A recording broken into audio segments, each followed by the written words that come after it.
What up, though, One Pride? This is the Roar of the Lions UK podcast, the podcast where One Pride goes worldwide. My name is Antony Fitzpatrick. I'm joined this evening by Ryan McCluskey, which can only mean one thing. It is time for your weekly dose of college knowledge. Yes, this is the college football podcast.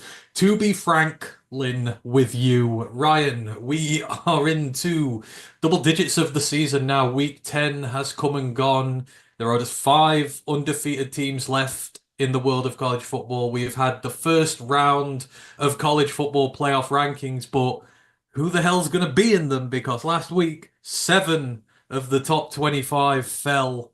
And given that teams were on byes, basically one in every three teams in the top 25 lost last week. This is shaping up to be an absolutely nuts rush to the playoffs. Yeah, surprisingly, I don't feel too outraged by the first playoff committee's actual decision. It's actually quite sensible, which for them is quite rare. But yeah, this weekend, like I say, bad time to be in the top 25, bad time to be in the Royal Lions College pick watch because it was just a massacre.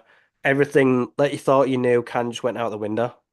Yeah, absolutely. This is just crazy. There's like three or four weekends now we've had nigh on 10 teams losing here. The race is going to be absolutely crazy. We've got three lost teams ranked in these top 25 things. This could be one for the ages. So yeah, today we're going to be taking a little look at the rankings, and then we're going to go down into the week 10 preview, and then of course take a look ahead to week 11. Of course, this is the first of your double dose of Roar Lions UK today. The main podcast will be back later with the preview for the Houston Texans game. Let's just get all the housekeeping bits out the way. So Roar Lions UK Discord, if you want in on that, just let us know. We'll fire you across a link for that. Don't forget to like and subscribe to all the Twitch, YouTube, all that good stuff. We really appreciate it. We're part of Lions Nation Unite as well, so if you do get a chance, go over and support that. Lots of great content creators on there. Obviously, Herm is on there as well. He's just been doing a Q&A on YouTube, so plenty of opportunities to talk to the great man himself and a lot of good content creators about all things Lions. Don't forget we're monetized, all that good stuff. So if you want to help us that way, great. But we just love having you all in the building first and foremost. We've got the feedback form as well. So any suggestions you have for the show, anything you'd like us to do, just fire it in there and we will take note of it. Grandizer is in the building. Hope you're all well today, Grandizer. He goes jolly good. Where be Hank? We missed a block. I'm sure Hank will be in at some stage. He comes and goes as he pleases. He's too big for the pod. He does what he likes. Yes, you can, Grandizer. Don't worry. You can handle us more than one time a day. Right. Gonna go into the rankings first. So yeah, if anyone's in, I am in Twitch as well. So if you've got any questions or anything, just ask as the evening goes on and we will fit it in for you there. Oh, Grandaz wants more, Hank. We will try and deliver that I'll see for where he is at some you. point. I think he's Yeah. I think He's he's asleep. yeah, obviously he'll wake up halfway through and want some fuss and attention. So you will see him there. So I was meant to ask you this before we come on, but obviously the FCS playoff stuff came out last week. Have you had a little look at that going on from? Do you want to give us a little overhead about what's going on in the FCS playoff race first before we get into the FBS? Yeah, I'd look at it. Very interesting. Uh, so fun fact, the first team in the country can actually clinch their playoff berth this weekend. Although yeah, they'll get the automatic bid. The Mercer Bears are 8-0. If they win, if they beat VMI, which I think is the Virginia Military. Military, and if Western Carolina lose to East Tennessee State, then that will be the first team that gets the automatic bid. And I believe they opened up at, I think there were 7 or 8 in the initial playoff rankings for the college players. Let me just find my sheet. But yeah, it was a lot of your fairly standard. Like I say, East Carolina, you've got to say, got your North Dakotas, got your South Dakotas, got your Montana, got Montana State. The one team I've been not kind of gone on the radar this year is UC Davis. I did not expect to see them there at the start of the year, but they have actually really had a strong year so far. second in the Big Sky, 8-1 overall, five in conference play. And like I said, when I first looked at the rankings, like I didn't even know who they were. I thought, like, could it be Colgate? Like, say it's just a U and a C. I didn't even realize that they were actually that strong this year. But they're looking like a real dark horse this year to potentially make a run. So yeah, the initial players are very interesting. UIW, of course, Incarnate Word. They're one of the sweethearts, the darlings of the nation. Very heavy scorers. Like I say, they've got a good quarterback this year. So it's very much as to do. But then now we get is this the last chance for the Bison? Like I say, because now these, like I say, leaks of the conference realignment. Like I say, obviously it probably won't be till like 2026, but it feels like their time in the FCS is coming to an end potentially. So it's going to be very interesting how it plays out this year. So, I mean, you watch a lot more than me. Are there any teams right now who you're getting an inkling about for maybe going the way? Because last year you rode the Montana Grizz from start to finish. They made it all the way to the championship game. You called that quite early. Is there a team who's sort of resonating with you this year who you're like, yeah, they feel like they're going to be all the way there, an early contender, as it were. Uh, See, there's just something about the Idaho Vandals that just screams to me someone like say that will make a late push, end up in a bracket, and kind of one of them teams you won't want to play. Like I said, they're very good. Went very close to UC Davis this year, only fell 28 to 26. Then, like I said, they've handled their business, took down, beaten Wyoming. So, like I say, they've got an FBS scalp on their register as well. Like I say, they got clipped by Montana State, but yeah, they've been very well. Like I say, a tough schedule. I feel like the Vandals will be a team to watch, if not now, later on in the season, trying to make a push for the bracket. Didn't they make life hard for Oregon as well this year, if I remember rightly? They didn't get blown out in Eugenie. I No, think it was like like, they held their own, yeah, for multiple quarters. oh, there you go. So maybe the first ones to watch out for there, Idaho going forward. But as they happen, as the brackets come across, we will revisit and see what's going on with the with the FCS playoffs there. Right, let's move on to the big one, and we're going to talk about the first set of college football playoff rankings for this year in the FBS, because obviously, of course, as everyone knows by now, it's the first year where 12 teams are allowed in, five automatic bids, sorry, and then you've got the seven best teams outside of that. So I've got the college football playoff rankings and the AP top 25 rankings here with me. They're separate. So, but at the moment, they're in pretty good stead here. So, we're going to go through the guys who are in and the guys who are just out first, because there are very few flips here. And then we're going to go through the sort of the best of the rest so far with these. So, ranking out the top 12, so first ever ones there. We no need to go crazy with this and, reveal it all. People know by now. So number one ranked currently is Oregon. Number two is Ohio State. Number three is Georgia. Number four is Miami. Number five is Texas. Six is Penn State.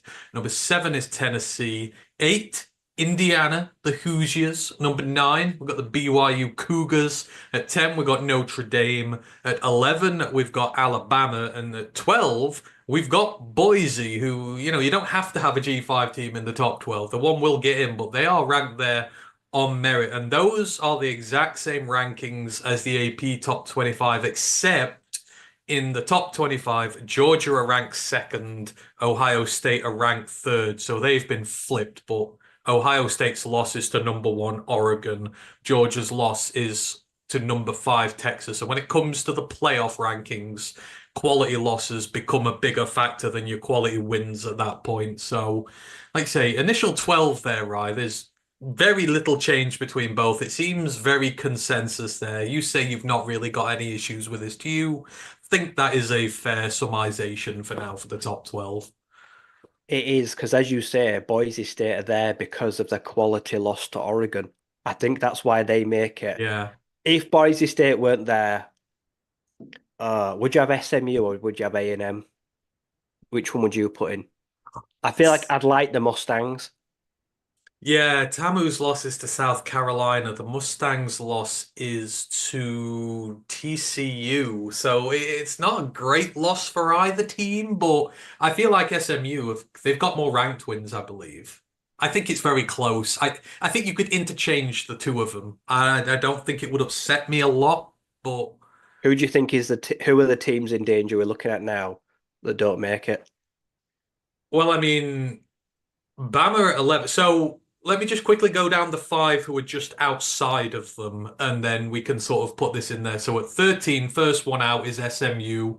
14 is Texas A&M. 15 is LSU. 16 is Ole Miss. 17 is Iowa State. And the only flip there between that and the AP top 25 is LSU and Texas A&M. Texas A&M are ranked one position higher in the college football playoff rankings than the AP top 25. So, I mean, the immediate one there, Alabama and LSU are two lost teams.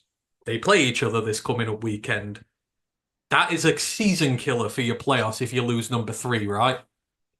Yeah, like you say, I'm not. Nah, I can't have three lost teams in this. No three lost teams should be in the playoff. No. And it feels like, say, yeah, because if you look at right, say now 1, 2, 3, 4, the winner of BYU beat Iowa State should be a Big 12 title game. It feels like it's going to be. I don't know. I feel like, well, they're going to get the bid, aren't they? Like say BYU right now, though they look unstoppable. I think the question would BYU get in as a second Big 12 team if they remained unbeaten up until the title game and then lost to Iowa State or to I'm looking Kansas at it right State? now, and I think I can't see anywhere we have two Big 12 teams. See, I have this horrible feeling 'Cause if that we lose Bama, you just put in Texas A&M. I have Right. a horrible feeling that a three-loss team's going to get a look in here. I don't know why. There's a lot of two-loss teams knocking around at this moment in time, and a lot of teams are losing a lot. Like I said, only five unbeaten teams left. There's still quite a few one losses, but this is outside of that main bunch. I mean, Old Miss don't deserve to be a playoff No, team, they right? shouldn't even I'm be. not. We shouldn't even be talking about them, should we? Like, No, I think Old Miss at 16 is way too over-exaggerated. Like you put 60 down on Arkansas at the weekend. That don't impress me much. does a As should one-loss would say. Indiana get in? If No, Indiana loses to Ohio State, because we don't Oregon are stand a chance. there. Oregon are there. You'll take two teams from the Big Ten at most, and they won't unless Ohio State lose two more or Oregon lose two. Yeah, I think Indiana's got to it's win got to be out. Ohio State and Oregon right now, is it? They're the only two teams really that. Hmm. Indiana have got to beat Ohio State in 2 weeks. Yeah, That unfortunately is it for them. yeah, That they've that got to is run the their table and beat Ohio State to make the playoffs. that is theirs. I mean, if I'm looking at others, I think Penn State after we're going to talk about them later because I got Yeah, beef. I got beef with you. Penn State should not be it that feels high. like they're firmly on the cusp. Yeah, Seven, yeah, seven, yeah. way too high, even in the Six, initial rankings. six, it's six. The top six. Oh yeah, no, they're in the seventh. Absolutely Yeah, not. six. Tennessee are seventh. I think there's some fraudulent teams in there. Just to round it off, so this is where it all starts getting a bit crazy. So at eight, so this is the college football playoff rankings. At 18, you got Pittsburgh. 19, you've got Kansas State. 20, you've got Colorado. Dion's boys in there. 21, you've got Washington State. 22, you've got Louisville. 23, you've got Clemson. 24, you've got Mizzou. 25, you've got Army. Now, out of all these, the Black Knights is the interesting one. They're the ones, because most teams in this, they've been switched around by position or two. Army are ranked 18th in the AP top 25. They are 25th in the college football playoff rankings. The committee really don't like Army's schedule in the American, and there are no outstanding teams in there this year, which is for Army, right? They've got to beat Notre Dame and they've got to win the American. And even then, They I'm not still might sure not they get let another them Boise in. State. A No, two-loss Notre Dame would not be a quality win. I feel like the deck is stacked against Army here, not because of anything they've done, but because of their schedule. yeah. I think boys, yeah, Army need Boise State to drop a few games, and then they've got to run the table to have any chance at getting 12. Mm. That's not because Army are bad; it's because everyone views their Well, schedules a bit light, and the committee don't care about service academies, does it? They don't want them in the playoffs because they don't like their brand of football, and they don't think it'll make for an attractive game. No, it doesn't, but it makes for a different game. I think some of these teams having to play option football. I think Army have earned. If Army beat Notre Dame, they'll have earned it. So, it's. I think it's I'm PTSD from the couple of years ago when we was it Cincinnati? Yeah, Yeah, yeah. that just Cincinnati got gave in the such top a bad four. look for a lot of teams making the playoff, did it? When I they got know. absolutely shellacked.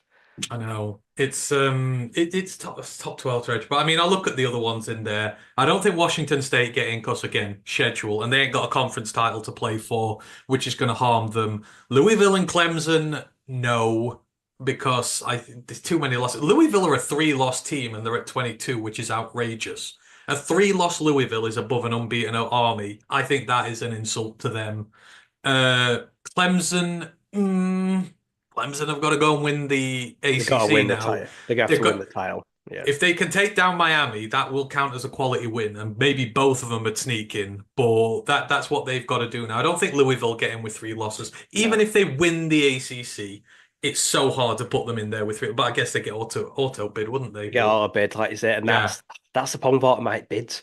You end up yeah, with some garbage. yeah. And then Mizzou's in there at 24. That's Let's Missouri say should not be in this conversation. Colorado, like say, win all their remaining games and make the Big 12 title game. It can still happen.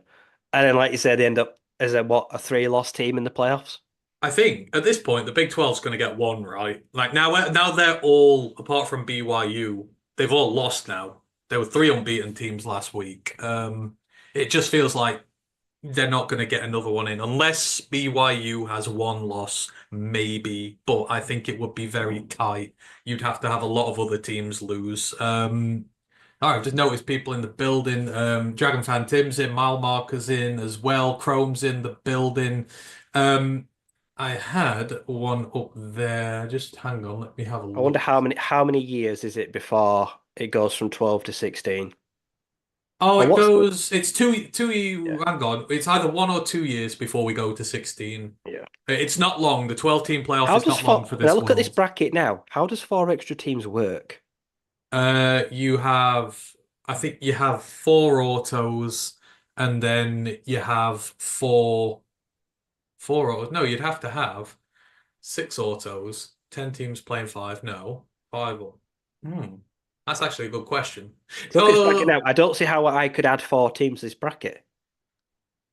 I'm not sure. Actually, that's probably unless you get more buy teams in Yeah. there. Like you have eight I'm guessing, buys like, say, and 16 and 15 will play like 13. yeah, unless you Yeah. have yeah, that's Yeah, I'll have to 13 and check. 14 play each other to play 12. But then that means, like you say, that teams like, say, 5 to like 9 don't play week one either. But like No, say, that means the other teams like 1 to 4 get 2 weeks off. I'll have a little look because I'm Yeah. sure So the that'll make rules the are out season, there like by say, now. it make the season a whole 2 weeks longer. Yeah, Eventually, we're going to have a February title game, aren't we? yeah, Which exactly. means, like say, And we're going to be 2 months from the combine. yeah, and that's still to be seen this year. Like, what are draftees gonna do this year? Playing an extra potentially three game. Are they gonna risk it? Are we gonna see, guys just saying, good luck to you, but I'm not staying in the playoffs, I'm going to the draft. That is still an undecided factor of these new playoffs yet, so we'll have to see. Mile Marker's big beaming grin on his face. My alma mater, Minnesota, are doing okay. Minnesota are on fire, man. Like they'd have just started this season a little bit better. You keep that core of that team together next year, you're going to be a good team. He also says, I went on a long drive yesterday, listened to Sports Guy on the radio complaining about BYU's standing. Do you think nine is too low for BYU? I mean, Indiana are unbeaten at eight. Then you've got Tennessee, Penn State. I feel like you could switch them. I don't think Tennessee deserve to be there. I don't think Penn State deserves to be above them, but I don't know. Do you think it's unfair on BYU at nine, or do you think that's fair given their schedule? Because I'm not sure BYU have a right to win I've over watched there. some BYU games. Like I said, yeah, the schedule it's not been the most difficult, and like I say, they they really struggled against SMU. Like I say, that game was like I say, it was ugly, it was sloppy, so it was very gritty. So I can see why BYU are closer to SMU than they are to Yeah. Oregon or Georgia. It makes sense. Yeah. And the Big 12, like say right now, yeah, sure, it's fun for the neutral, but like I say, it's not producing any front runners, is it? No, I mean, looking at this, they've got wins over SMU and Kansas State, who were both ranked at the time. I mean, they are now, but they've lost games as well. So I don't. The committee doesn't like the Big 12. That's what I've come to the realization of. They don't like them. Like Iowa State were just top 10. Indiana are at 8. Iowa State didn't get that respect, and Indiana are basically the third team in the Big 10, not the top one. So it's yeah, I think you could make an argument, but like Tennessee, big name, Penn State, big name. There is bias in there, so again, I wouldn't get too upset. I think them being in top 10 is good for them. They're gonna have a high seed in either way. So um what though? So yeah, I think that's everything in terms of comments for now. Grandad, as I mentioned, I've seen a list of college seniors who will be invited to the Senior Bowl. Do you have any thoughts on those lists? Anyone really stand out this year? We'll sort that next week because I've not seen that list I've yet. not I seen didn't the invite even. list yet, no. We'll have a look at I that imagine, like say, next by now week. they will have been posted out, won't they? Yeah. Yeah, we'll have a look at that for next week. So that will take time to go through and to get on the right players. So, but we will sort it for you, Grandad. We always, as soon as the lists come out, we will get on those for you. Right. Okay. I think unless there's anything else you want to mention about those rankings for this week, teams who are not in on the AP top 25, Vanderbilt, they're 24th in the nation, but they're not on the list there. In fact, I believe. Vanderbilt are the only team in the AP top 25 that are not in the college football top 25. And when you see a three-loss Louisville in there, I feel like a three-loss Vanderbilt should maybe in there. Like, Yeah, it don't make a lot of sense, does it? Like I said, just purely take the ACC over the ACC. I'd rather see Vanderbilt there. yeah. I mean, Vanderbilt beat Alabama and a three-point loss to Texas. That's literally two top 11 teams right there. You got a And win they and a beat narrow Kentucky, loss. that Kentucky beat Ole Miss. And Yeah. they suck off Ole Miss every week. Exactly. So if you do the math, if you do one of those crisscross charts, like crazy Kentucky's better things than on Ole your Miss. I wall. mean, yeah, Vanderbilt's better than Ole Miss. We've seen that now. Oh my God. I never thought I would hear you say that in my life. You probably never thought you'd say that either. Right, let us move it on. And we're gonna move it into the week 10 review. And as I say, seven ranked teams went down. So there is a lot to go through this week. I just need to get my notes up here because I've not been as prepared as always because we've got a lot of bits on there. Let me just get up our first game that we're going to chat about. And as always with this show, you know the deal. If you're in the title of the show, you get talked about first. And this week it's to be Franklin with you. And of course, we're talking about James Franklin, and that means we're talking about Penn State. We had, right, a top five matchup this week. Ohio State, number 4, on the road against number 3 ranked Penn State. And, we wondered, was this the year? This really felt like the time where James Franklin had to win one against one of the two big boys in terms of Ohio State and Michigan to show that that number 3 seed they had was not undeserved. And they got them at home. This Ohio State team, I don't think is as good as some people claim it is. Penn State have been playing pretty well. I mean, they looked awful. Again, this was nearly just as bad as the loss last year. So Ohio State won this one 20-13, and Penn State just really did not get started in this one.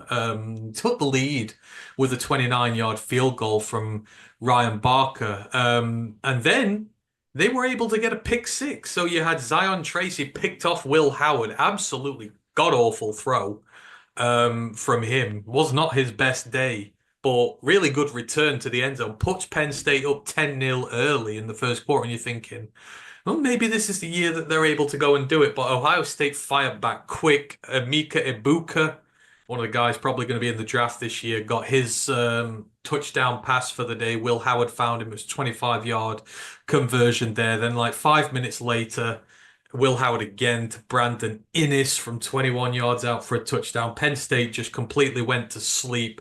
They were up 14-10. at the half. Penn State just could not get anything going on the ground or through the air. And then in the second half, we had three field goals. So Ohio State opened the half up with a 46-yard field goal. Penn State got one back from 44. And then with 10 minutes left in the fourth quarter, Ohio State had a 39-yard field goal from Jaden Field in there. 20-13. Penn State were just not able to mount anything back at all. Drew Aller, 12 of 20, 133 yards and a pick. Only sacked twice as well on the day. It wasn't like they were getting to him a lot. Penn State only rushed for 133 yards, only threw for 150. Literally had 275 yards of offense at home, and their EPA per play was minus 7.76. Utterly crazy. Ohio State had just over 400 yards of offense. Will Howard, not his best day, 16 of 24, so he was pretty accurate. 167 yards, three touchdowns, and an interception, but nearly 200 yards on the ground for Ohio State. And rarely, they actually rushed for more than they threw, which you don't really get with this team. But, Quinshon Junkins had a really good game. He was running at 6.8 yards per carry. Travion Henderson was running at 5.4 yards per carry. Will Howard had a couple of big ones as well, though he did lose a fumble. He did give them opportunities to get back in this game, but this is kind of what this is rinse and repeat of, right, we've been doing this show. This is our fourth season we've been doing this now, and it feels like every single year we get really hyped up about Penn State, or I do. Maybe I'll not include you in this, but you have this feeling that maybe this is their year, and then they just lay an egg. For some reason, they cannot play football against Ohio State. They usually get behind.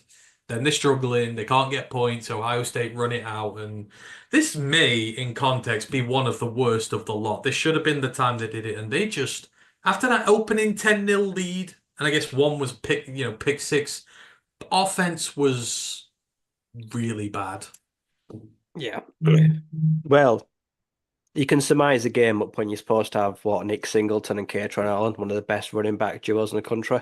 Their leading rusher was a big chunky tight end. Tyler Warren, like you say, 47 yards on the ground. Like I say, that's just as many as Singleton and Allen combined for. That's terrible. And then Singleton's the leading receiver. Like, it's all wrong. Like, it just feels really weird. And then, like you say, Julian Fleming, like you say, this is his homecoming in at the former Buckeye. Like you say, one catch for 4 yards. Like you say, it should be someone you're kind of leaning on. Like so, and what was it? Was it 2 fourth down turnover on downs at the goal line? Yeah. Criminal. Yeah. In it, realistically, that is where the game is won or lost. If you convert one of them, you're level. Convert 2 of them or settle for a chip shot field goal, you win. So situational downs and the inability to get the run game, which usually is their bread and butter, really is shocking. Like I said, this Ohio State team compared to teams in the past, it's not a shadow of its former self. They're there for the taking. Like I say, when you compare, like say, guys like Cardale Jones, like say Braxton Miller, like say Justin Fields, CJ Stroud, Will Howard is good, not great. Like I say, but like I say, picking up Quinshon Judkins was a great ad. But yeah, like they were good. Like I say, it was a pretty tidy day from Howard. And yeah, the defense, like I say, it didn't do a lot. It didn't pressure him all that much. Just a sloppy game from both sides, I suppose, war of attrition. But Ohio State in the end were the ones that were able in the red zone to capitalize. And yeah, it came down to, I suppose, efficiency. I mean, we mentioned about the tight end being one of the leading rushers. They were playing him in Wildcat. Like Northwestern used to do with not Cam Porter, the one before him. They were playing him in Evan Wildcat Hull. and Evan Hull. They played him in Wildcat. Like I've never seen that before. They did it loads of snaps. They were playing in Wildcat and then running him. It's like, what Do are they you think that's doing? supposed to be clever or deceptive? I don't. The goal line ones were criminal. The first one, I Yeah. think they were at the one, and 3 times they ran it behind the center, like the same run every time. And Ohio you're State like, just, like I say, just put everyone, they just stacked the line yeah. in there and they just That crumpled it. That Ohio State, you're running at them D tackles. They're some of the better D tackles in college football. And like I say, when you got three linebackers just piling in with you, to run it behind the center three times in a row was absolutely criminal. And he was getting hit every time before he made the line of scrimmage. And you're like, come on, just, have a little toss play outside, get your quarterback rolling out, toss it, you spread the defense. On the third down, they were all just crammed in a box. And you're like, Just what are go you doing? spread. Yeah, just go Yeah. spread. You're more than likely to get a sneak if you spread out the defense. Yeah, yeah, exactly. Do what had done to us the other day. The Lions, they snuck a tight end. They brought him in motion, quickly snuck him under the center, and off they went. Converted a fourth down. Easy does. I don't I don't know. What is it at this point with them? Is it just a mentality thing, or are they just not that good? I want to believe James Franklin's a good coach, but then you look at For their me, performance it's and I just talent. For think, me, it's coaching.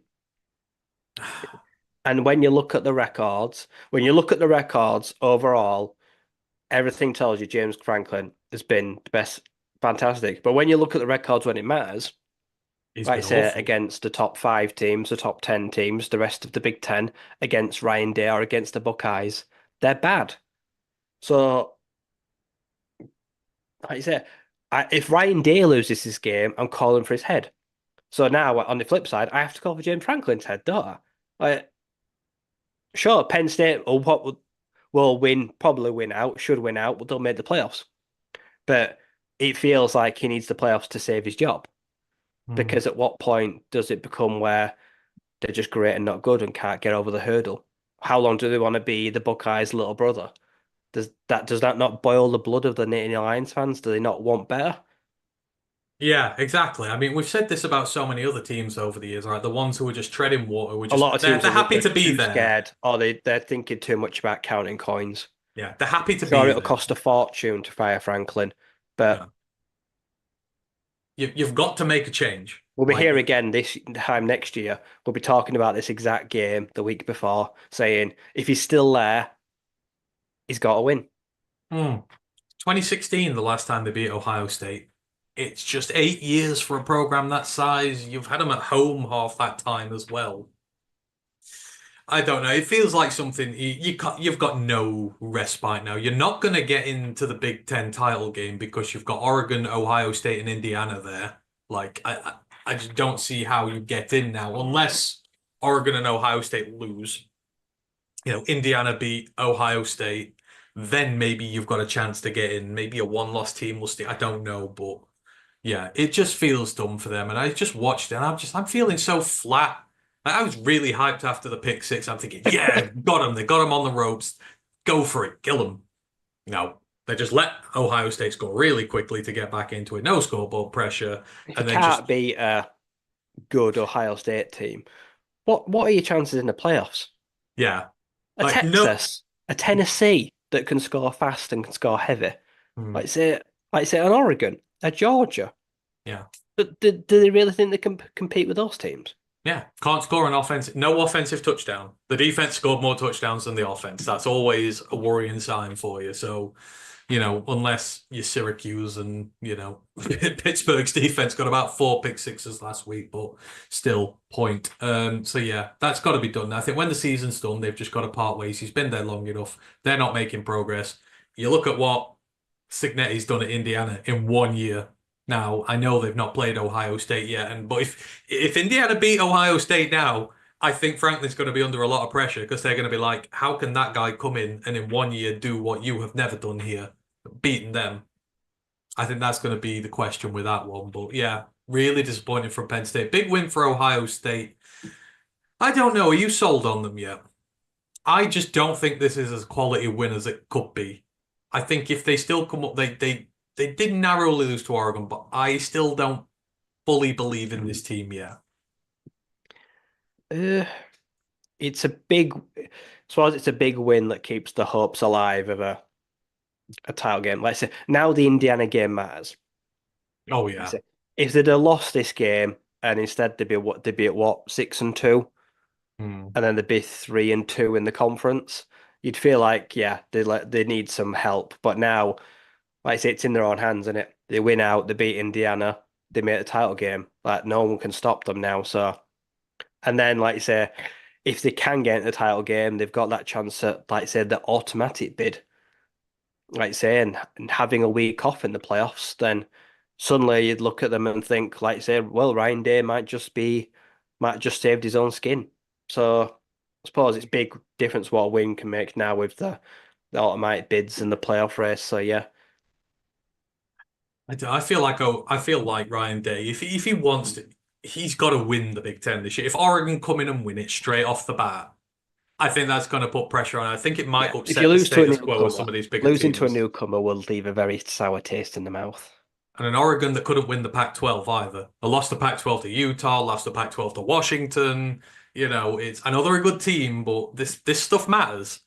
Sometimes a new injection of teams is all it takes for some ADs to go, you know what, actually, we have settled and it's not good enough. So we will see. But good win for Ohio State and they move onwards and upwards. There were a lot of other upsets we need to go through this week. And Ryan, is there a bigger Jekyll and Hyde team in college football this year than South Carolina? We saw good South Carolina this week. There is bad South Carolina, there is good South Carolina, but I'm reliably informed. I was watching SEC shorts. I love them. They are 9 points away from being a 7-1 team. Like those losses to LSU and Bama, was it? Oh, tiny. And this is a team that has just laid down some absolute clunkers this year, and then they turn round and absolutely smack the lips off of Texas A&M 44-20. And this was an unbeaten Aggies team, and we wondered when bad Texas A&M would rear its head. There's Aggie syndrome is a real thing for a reason. They eventually it follows them round and bites them. But this was not particularly a close game, and I was looking forward to this because I've been on the Tamu bandwagon this year. Love what Mike Elko's doing there, but this was a case of South Carolina came out quick. They had two touchdowns in the first 7 minutes. Sellers had a 25-yard run for a touchdown on the first drive. Then he had a touchdown pass to Joshua Simon. A&M had a couple of field goals in response. I mean, the kicker was awesome. He hit one from nearly 60, and then he hit one from just over 50 as well. Like A&M's offense could do nothing. South Carolina got a field goal to go up 17-6. Then A&M did fight their way back into it just before the half. So Amari Daniels had a really good 56-yard touchdown run. Like he just absolutely broke free through a non-gap in the center of his offensive line. I still don't know how he got through it to this point. And then 6 minutes later, Marcel Reed had the Tamu quarterback had a touchdown pass to Jabray Barber from 2 yards out. There's only 1 minute left in the half at this point, and Texas A&M take the lead, 20-17. South Carolina level it up with a field goal just before the half, so it's 20-all at the break. Texas A&M don't score another point for the rest of the game. Raheem Sanders, Rocket, he had a 52-yard touchdown run 6 minutes into the third quarter.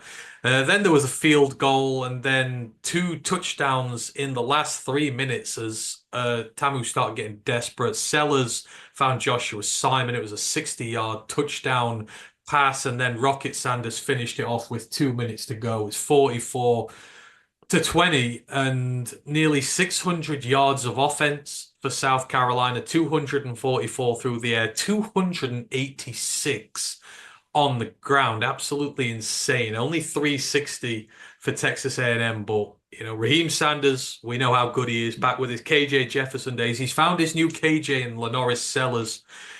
Sanders had 144 yards and two touchdowns. Sellers had 106 yards and one touchdown as a rusher. He played clean football in the air, only about 50% passing, but it was for 250 yards, couple of touchdowns. Joshua Simon had himself a day. Rocket had himself a day through the air, 92 yards. So he had a 250-yard day, did Rocket. And, Tamu have been hung up by this quarterback battle because Connor Weigman got benched for this game and they went to the young freshman Marcel Reed, who did really well against LSU because of his dual threat ability. But there was a pick in this one. He had a fumble as well. It just seemed disjointed. This was a competitive game to halftime. And then, I don't know, South Carolina just good or bad. They just seem to flip a coin and then one half they're good, one half they're bad, but they just completely shut Tamu down in the second half. And this throws the SEC wide open now because they're all defeated.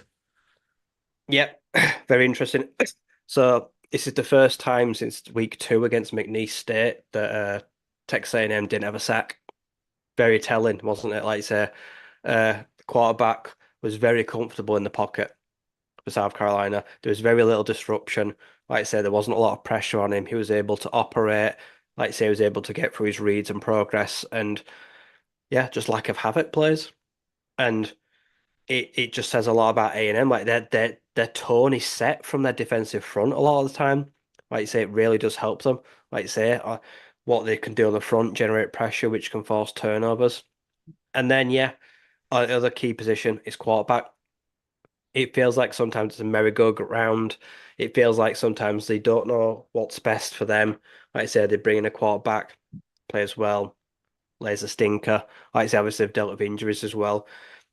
It feels like they need some next. It's going to be next season now that they need a bit more stability, a bit more reliability at the position right now. Do they have that? Can these guys bring it for a whole 12, 13, 14, 15 game season? I don't know if they can because I think it's something that's going to have to be addressed, but it's too late now. And like you say, Jekyll and Hyde, I was banking on bad South Carolina this week. I didn't get it, but now the SEC is, yeah, it's fair game. All go or loss, it's anyone's to be had really now. The crazy part is Texas A&M still ranked top in the SEC, but you say they're all one loss. Georgia have lost, Texas have lost, Bama have lost twice, LSU, Tennessee. No unbeaten team left there, but I don't know. So you look at special teams was big in this. Texas A&M, their drive started at their own 20 on average. USC at their own 41. So, you had two picks, you had a pick in there and a turnover. They won the turnover battle. That helps. Shorter fields, dual threat quarterbacks. Like seems the SEC has trouble defending dual threat quarterbacks. LSU got rinsed the other week by Marcel Reed, and then Lenoris Sellers does Texas A&M this week. I mean, I don't know what to think about South Carolina.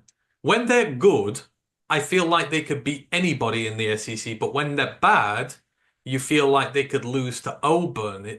I don't know what to make of them.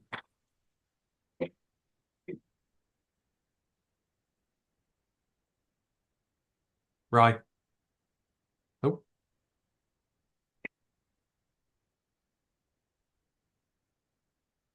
have I got you right? Can you hear me? Oh, sorry. Are you Let's go frozen? now. I can hear you, but I can't see you. Am I good I think now? you're back now. Sorry. I No, think there you was a are little right. Yeah, yeah, yeah. Shane Beamer has built a team that on any given Saturday, can beat anyone, and it can also find ways to shoot itself in the foot and lose to anyone. Like I say, we only have to go back to like I say a couple of seasons. Like I say, the upsets, the bad performances, the sloppy games. Like I say, and then when like I say some big teams come to town or the big boys, they just sometimes manage to G themselves up, don't they? They manage to just fire themselves up for some of these games. And I think that's probably what the most frustrating thing about them is over the last couple of years, the amount of talent that's passed through the doors, but no Hmm. consistency. Lack any consistency, which means they're never in with a chance of in the SEC right now. So it's his fourth year. So they've gone 7-6, 8-5, 5-7. He's 13-7 in the SEC. They're 5-3 this year. They're 3-3. I mean, it feels like they're at a crossroads, right? If you've got a young quarterback in Sellers now, I think Rocket's about to declare, but you're looking quite competitive this year. I think even though he's a three-loss team, this feels like it's setting a standard now, and you feel like if he gets next year they've really they've got to make playoff waves next year. Otherwise, you're looking at another middling program who's not really going anywhere. Is that fair to say? Yeah, next year, like I say, don't do anything rash this year. Like I say, we know what programs are like. Give him one last year to prove himself.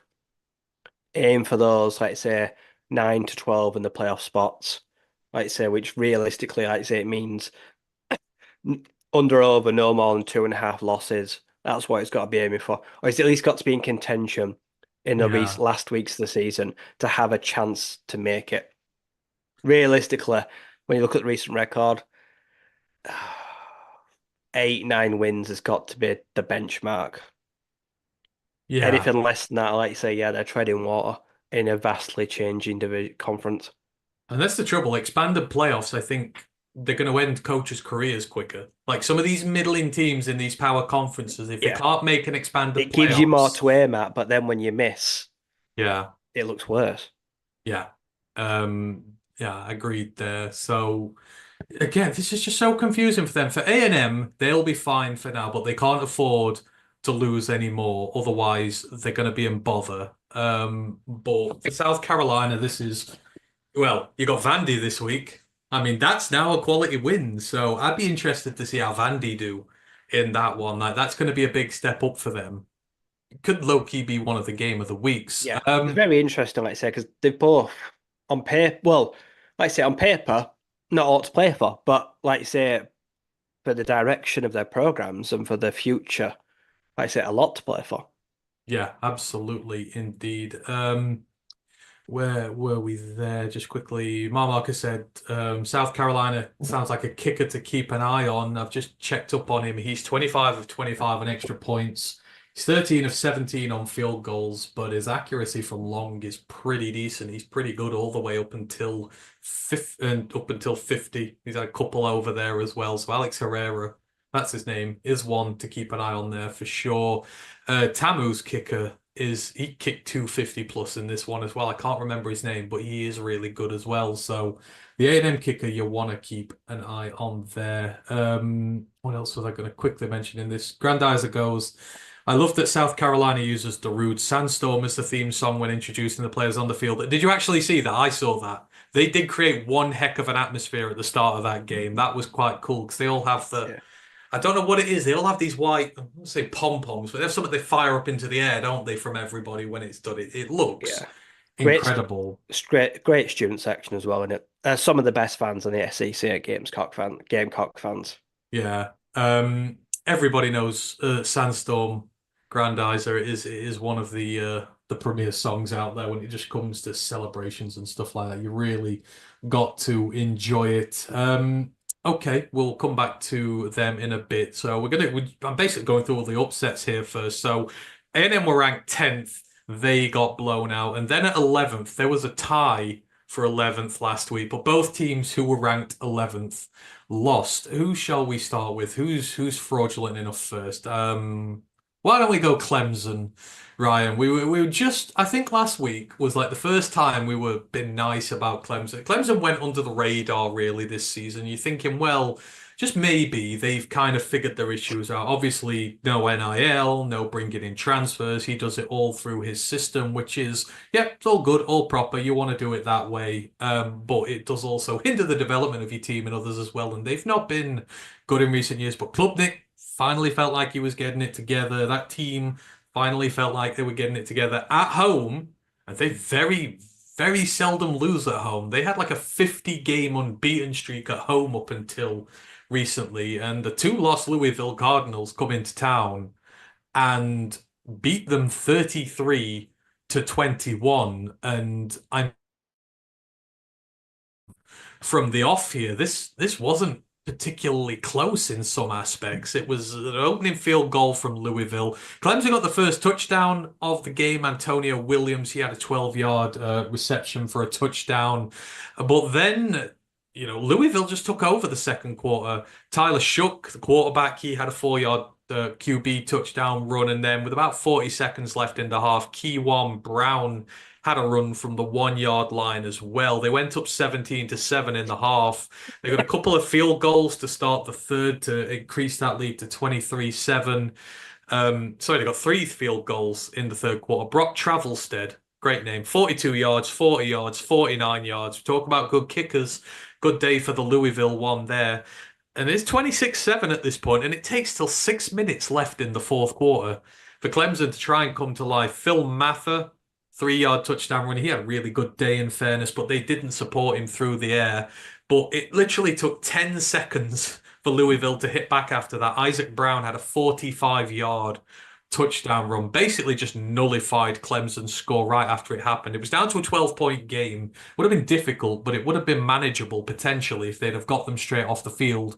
I think they sold up too much against the run, and when he broke the first barrier down, there was no one sat in coverage there waiting to pick him up. Clemson did get a score back with 2 minutes to go. Phil Maffer got his second touchdown run of the day, but inconsequential at the end of the day. Louisville were able to get a first down, kneel this thing out. And right, Clemson, one of those teams we were looking at on the edge, maybe had they turned a corner. Phil Maffer, great day for him. 30 carries, 171 yards, 2 touchdowns. Klubnik, though, had to throw the ball 56 times. He had 33 completions for 218 yards and a touchdown.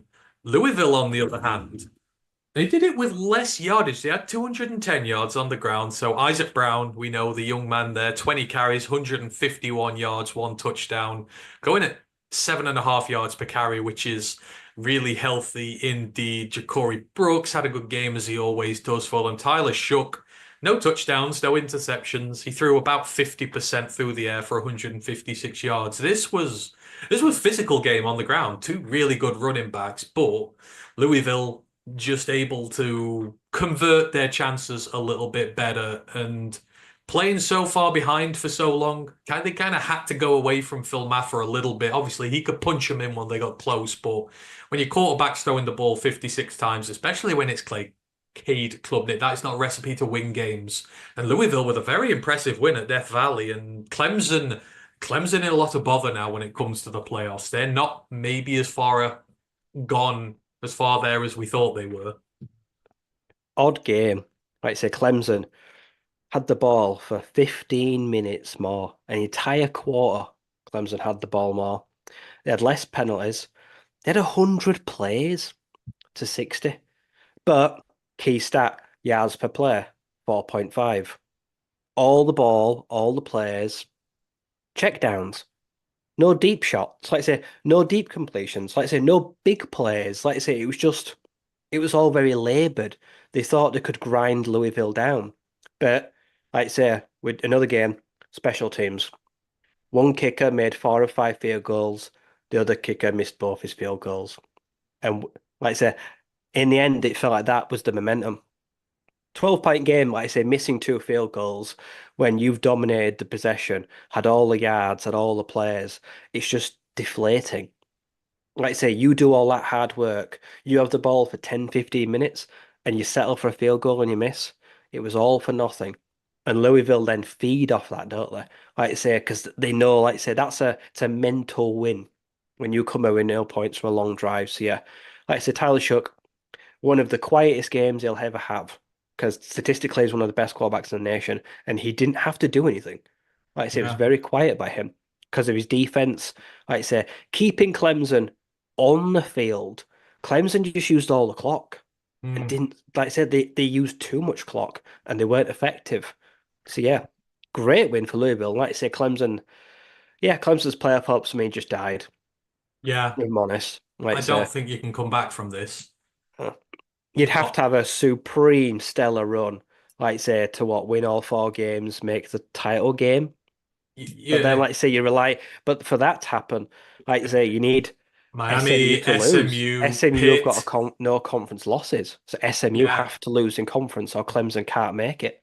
You got Pitt, who are only one Yeah. loss. You've got Miami, who are unbeaten. So Clemson's only life support is this weekend. And we're probably going to talk about who they've got. It's a do or die game this weekend for both teams.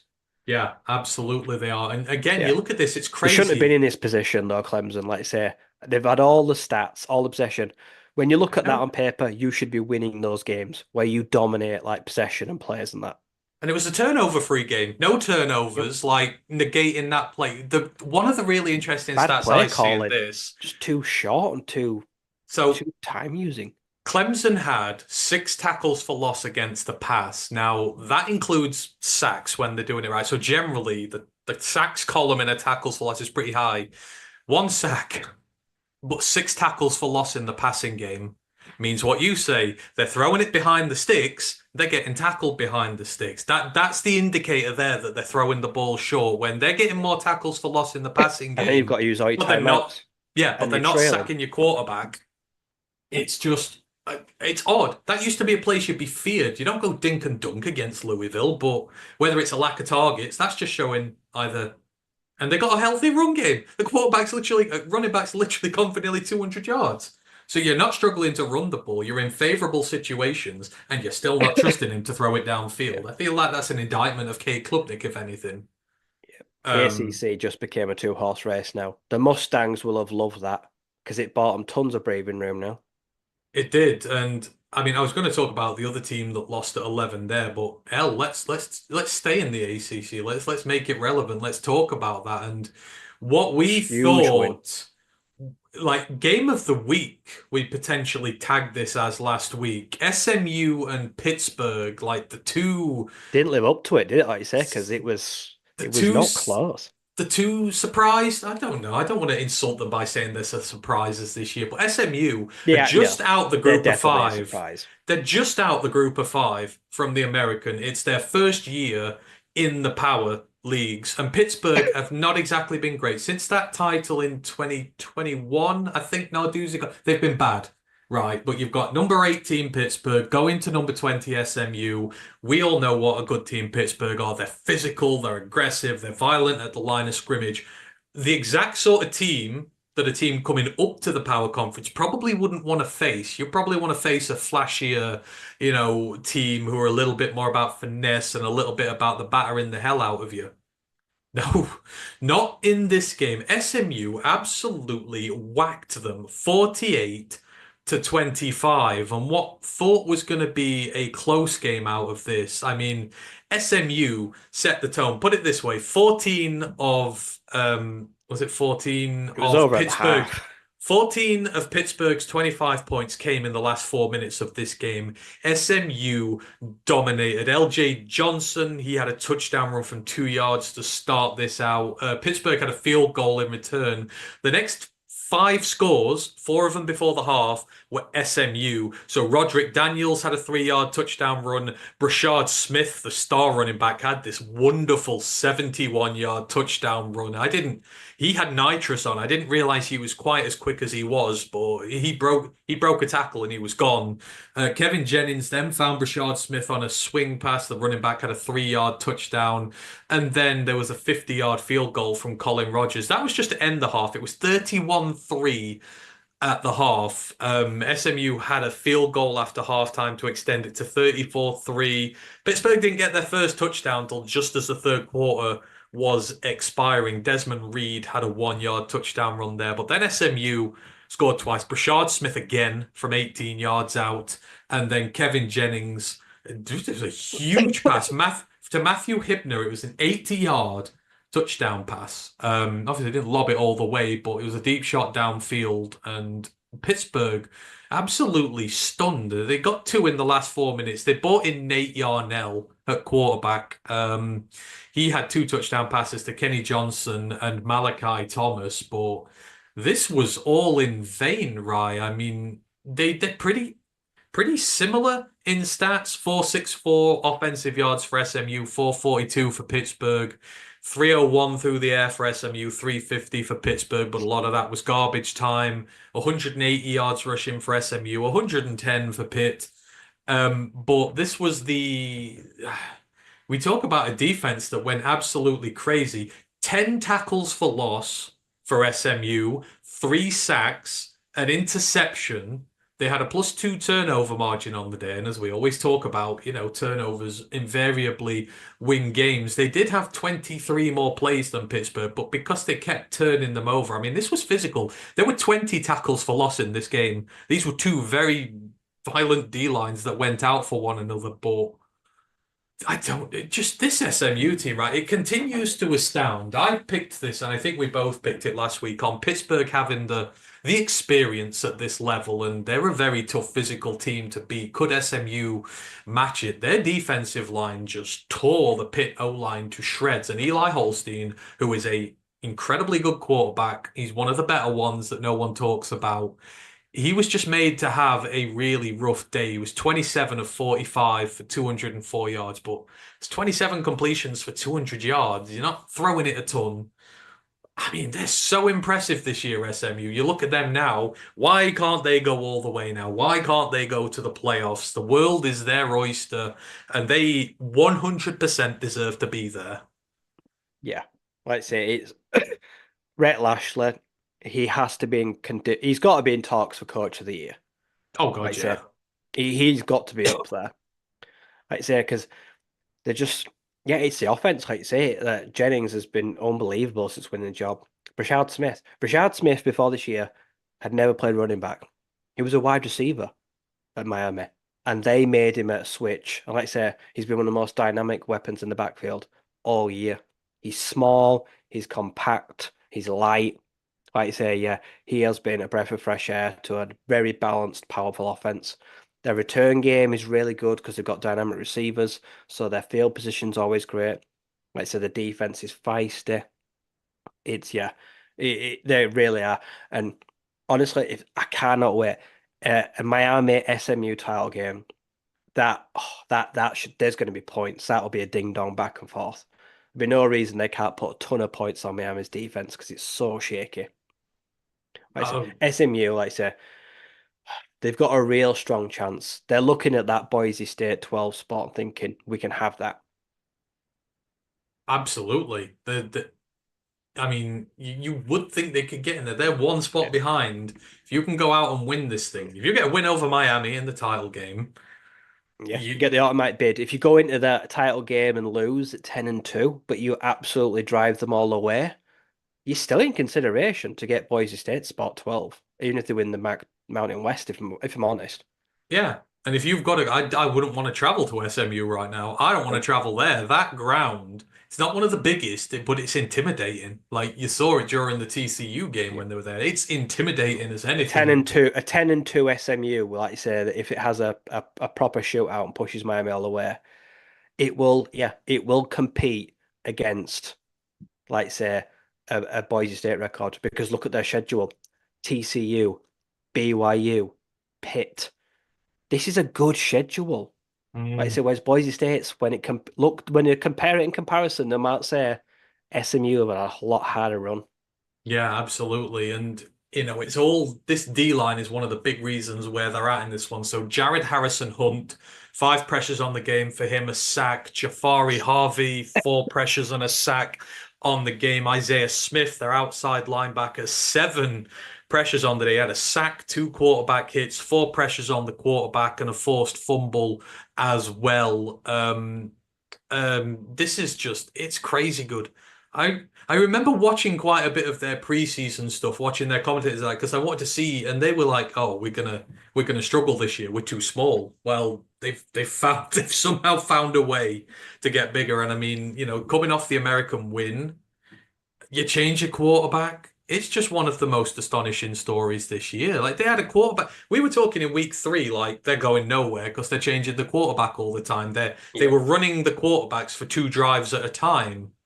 Like you said, this is Fair play to he Rhett Lash, like say, for making a call. is he the outright front runner? Because I'm thinking Kurt Signetti's got to be up there. I think Kelani Sataki's got to be up there for what he's Yeah. doing at BYU. Uh, But who's I the head? think Who's the head coach at? Miami. Cristobal, I think Cristobal has to because he has Yeah. 5 stars there. I think he's got to win a natty. Yeah. If Cristobal wins the natty, then we talk about Yeah. Coach of the Year job. For me, right now, I'd probably say Dan Lanning is the favorite. That's fair. I Yeah, could get but like you that. say, you can make a strong case for, like say, Signetti, Rhett Lashley.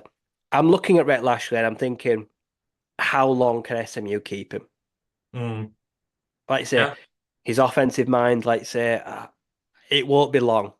It will not be long. He's only 41. He has got to be one of the hotter candidates right now for a big vacancy. A Penn State, Ohio State. Like say, if they come knocking, the Mustangs, they will have to just yeah, they'll have to give in. Yeah, they will. You never know with that. I mean, he's been there a few years now. It's been a few years since the defection must be about 3 now, so this should be his third year there. So he's won an American title and he's got them on the verge of going to the ACC title game in his first year. So, respect to him. In terms of other big upsets, so the Big 12 got a massive kick this week. It I wasn't happy lost. to be right about this, saying that I thought the Red Raiders could do it. No, Ian, look at the grin on your face because I've been the Iowa State I stan all like to be year. right, but I don't. Yes, Not he against does. them. Yes, you do. You cannot hide the delight in your face. But yeah, so the two of the major rivals to BYU. So Texas Tech beat Iowa State on Iowa State's own patch, 23-22. But relief for me, a couple of hours later, probably the bigger loss of these two. Number 17 ranked Kansas State lost to Houston. Houston have not been a good team this year, but this just goes to show you the unpredictability of the Big 12. I mean, I guess we can start with Iowa State first, and this was tough. Rocco Becht led two big comebacks this year in the last minutes of the game, but he was given about 20 seconds in this one and one The weather was bad timeout. as well. It was It was tough. pouring it down, wasn't it? It was tough, and when it is, and Iowa State had control of this game for a long time. They got 460 yards of offense in on this one. Now Rocco, he was good, 326 yards, two touchdowns. He did have one pick in there. He's been a little bit turnover worthy lately, which is maybe a little bit of a concern. Abu Sama kind of looked good again this week. He was running at 6 yards per carry, only just under 80 yards on the day for him. But Jaden Higgins, man, I mean, 150 yards, touchdown for him. We've mentioned him a lot. This was a star-making game for him. Oh, yeah, I mean, he already is a star, but it made his star grow higher. But this kind of came down to Taj Brooks, this one did. I mean, he had 122 yards and a touchdown for him. He had a couple of receptions as well. But when they needed to move the ball, because Baron Morton didn't have a good day here, he tossed up a No. couple of picks, which is why Iowa State were able to get out early. And I mean, they were in front for most of this game. Um, Oh no, sorry, they were behind. They took the lead just before the end of the first half. Higgins, that was when Higgins got his touchdown. But for a lot of this, they were in front, and especially for the fourth quarter, they were in front, and they took the lead with 2 minutes 10 to go.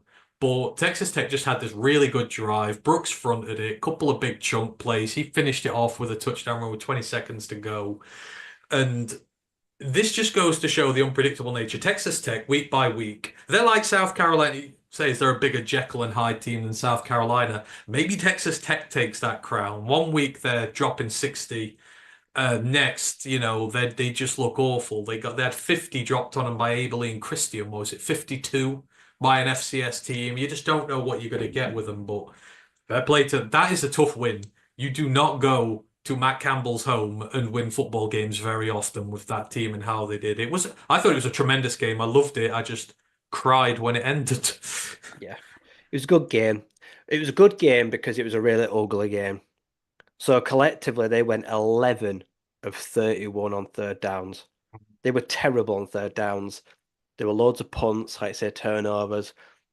The weather, the conditions made for a bad, sloppy game. Like I say, you always felt like it was going to come down to special teams, and it was going to come down to, like I say, the last drives of the game. And yeah, it's a in the context of the conference, it's a bad loss for Iowa State because now you look at it, you've got two teams 4-2 in conference, two teams 4-1 in conference. It's blown it wide open. Like I say, BYU get a little bit of breathing room. It's now, as it stands, it's now a four-way race for that title game. And Texas Tech straight back in it. And if Arizona State were out about a bye week, if they win and they can get to 4-2 in the conference, it's a five-team race. Technically, it can be a five-team race for the second thing. So the Big 12 right now is hilarious. Like I say, it's just fun.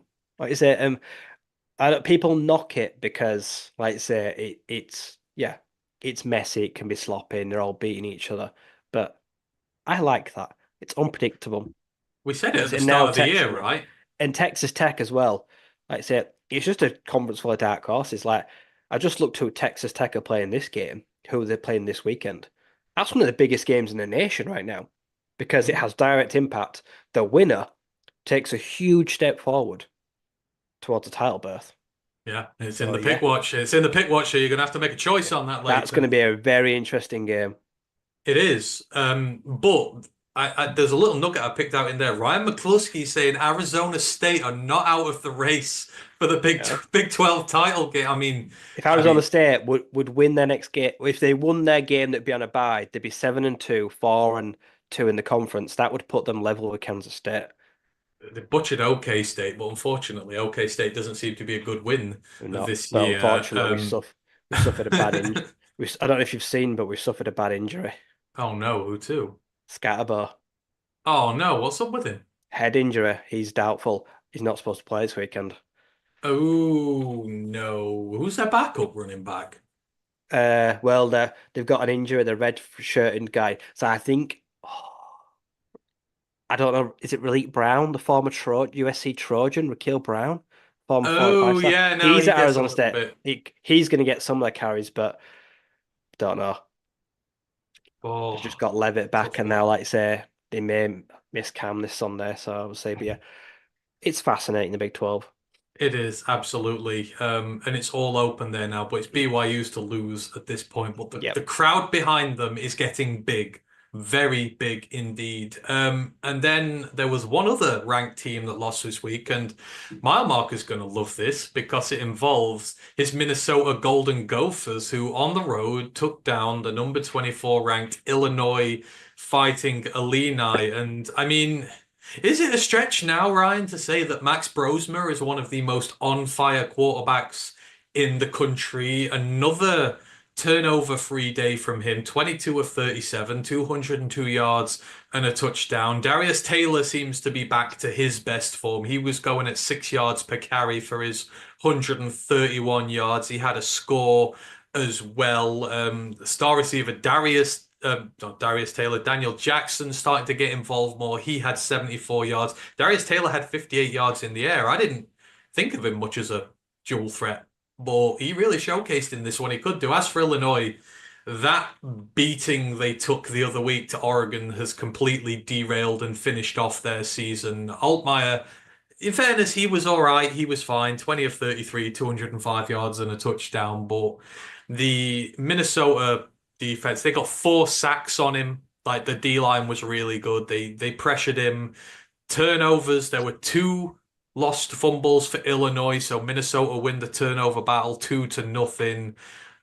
We just talk about smart, clean, sensible football. Minnesota right now, they're one of the form teams in the Big Ten. I think that's 4 in a row 4 wins in for a row. them.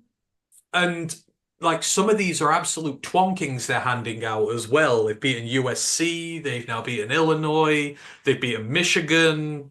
No, not as good a win as always, but still a game they wouldn't have won in the past. I mean, they're building something really good at Minnesota if they can keep this team together. Yep. Like you say, they're doing really well. Like I say, it's 4 wins in a row, which probably makes them one of the form teams in the whole country. Like I say, Brosman now, no interceptions in 5 weeks since his last Wow. interception. Like I say, he's right now his last 4 weeks. So 60%, 78%, 70, and 78% completion the last 4 weeks. Wow. Yeah, he's been money in the last 4 weeks. So right now, like you say, he's playing some of his best stuff, and it coincides with, like say, beating number 11, number 24, going to UCLA and dropping nearly 50 on Maryland. So yep, yeah, the Golden Gophers right now. The running back is really important. Like Darius Taylor's clicking, it's taking pressure off Brosma, who's then able to, like say, have a nice, calm, relaxed day. And like say, yeah, he's dealing right now. So yeah, it's going to be very interesting to see how much momentum they can carry between now to the end of the season. Because like I said, they're bowl eligible now, so they don't have to worry about missing out on a bowl game. Let's just see how, like I say, what they can do between now and the end of the year. Like realistically, 4-2, not gonna make a title game, but it don't mean they can't be a party pooper, which could be the best thing. Because like I say, they're coming up against a team this weekend in terrible states. Like I say, the Scarlet Mhm. Knights, they have just collapsed. Like I said, they have no confidence. But then look, Penn State, two If weeks. I was just about to say, if Ohio State lose, like if in this is doing lots of hypotheticals here, but if Indiana beat Ohio State, if Minnesota beat Penn State, that puts them into third. Indiana just need to lose one more. They got to play Michigan this week. So if Indiana lose to Michigan, but then beat Ohio State, Minnesota beat Penn State, it's not out the equation. I know this is really taking it long, but I'm trying to do this for mile marker here. But Yeah. I mean, let's if, be honest, right now, if Minnesota beat Penn State, would anyone be surprised? I no, don't think they would. no, absolutely not. I think it just took a bit of time for this team to get adjusted. Like Dragon Kisic, he struggled kicking at the start of the year, but he's kicking clutch now. Like he was clutching this game. He had kicks from 45, 38, 46, chip shot from 20. Brosma, like he started slow, but I mean, even like you loved him coming up, but he must even be surpassing your expectations for what he's doing so quick into his career there. Yeah, like you say, he started slow, but yeah, he's hit the ground running now. Like I say, he looks really good. He looks really comfortable. Like I say, it looks like a good fit for him. Like I say, a good fit for PJ Fleck. Because, like I say, it wasn't always pretty with Tanner Morgan, was it? I know he put up a lot of No, stats, but they didn't achieve anything, did they? Really under Tanner no. Morgan. I know he set a lot of school records, but it always felt like he always they hit the ceiling, and then that Yeah. was kind of just it with him.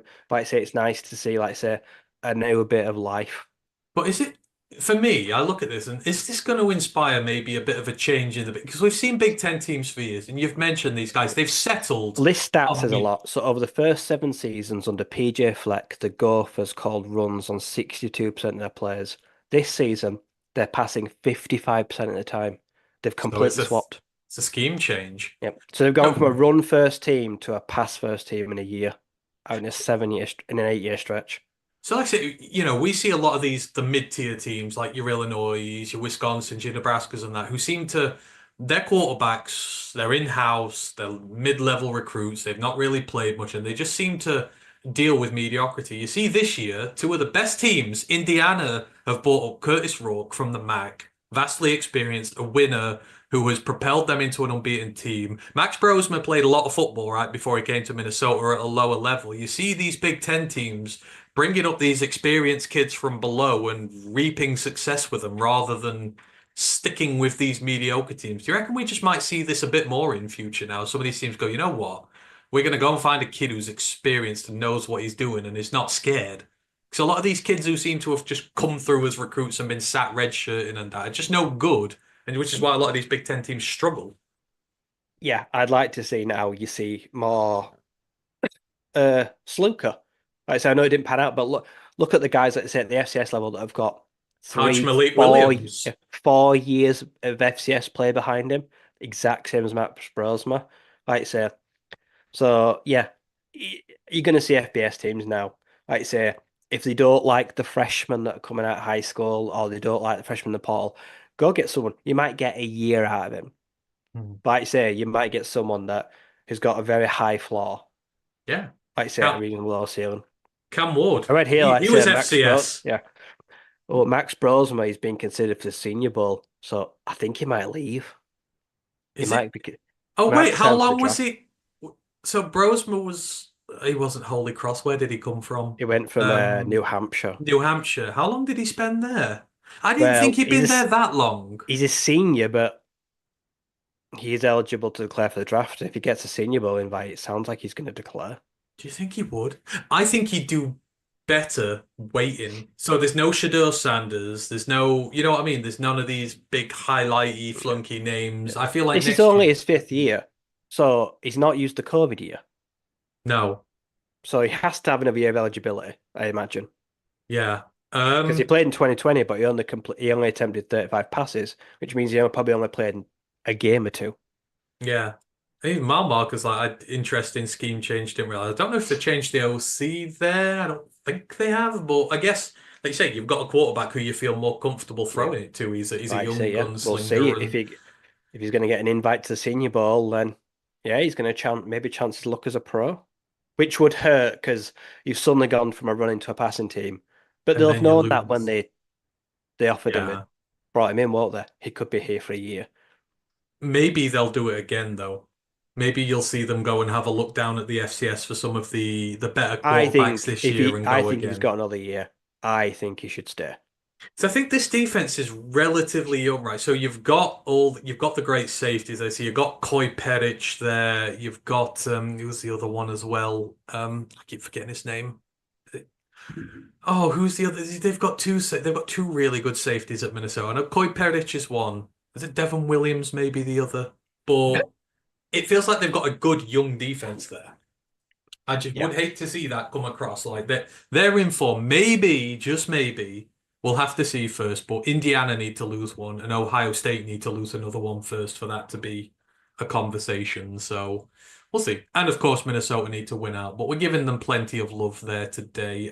So that was everything in terms of the ranked teams who lost, but that doesn't mean there was near the more upsets this week. In terms of the bigger games, Oregon completely blew out Michigan. Don't think we need to talk about that. We know Michigan are a bad team. I'm sure Wolverines fans don't want to hear about that. Georgia struggled against Florida. You watched this one. So Florida they've lost Mertz, they've lost Lagway, and I believe they've lost the third string as well to injury. I think they were down at one point to the fourth string quarterback. But this was 20 all until Georgia got a couple of late touchdowns. But I don't know, Georgia just not feeling invulnerable this year. No.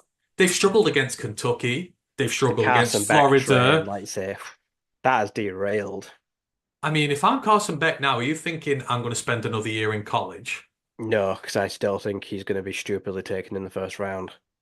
Really? I still think someone takes him in the top 50, 60 picks. If someone told me I can guarantee himself going in the top second round, I think he'll do it. I think he'll declare. I think he'd be better served staying. I do. But I that's don't that's a like him. Like I said, I don't like what he offers. I I don't don't. like his play. But I think you got to have to strike while the iron's hot and go.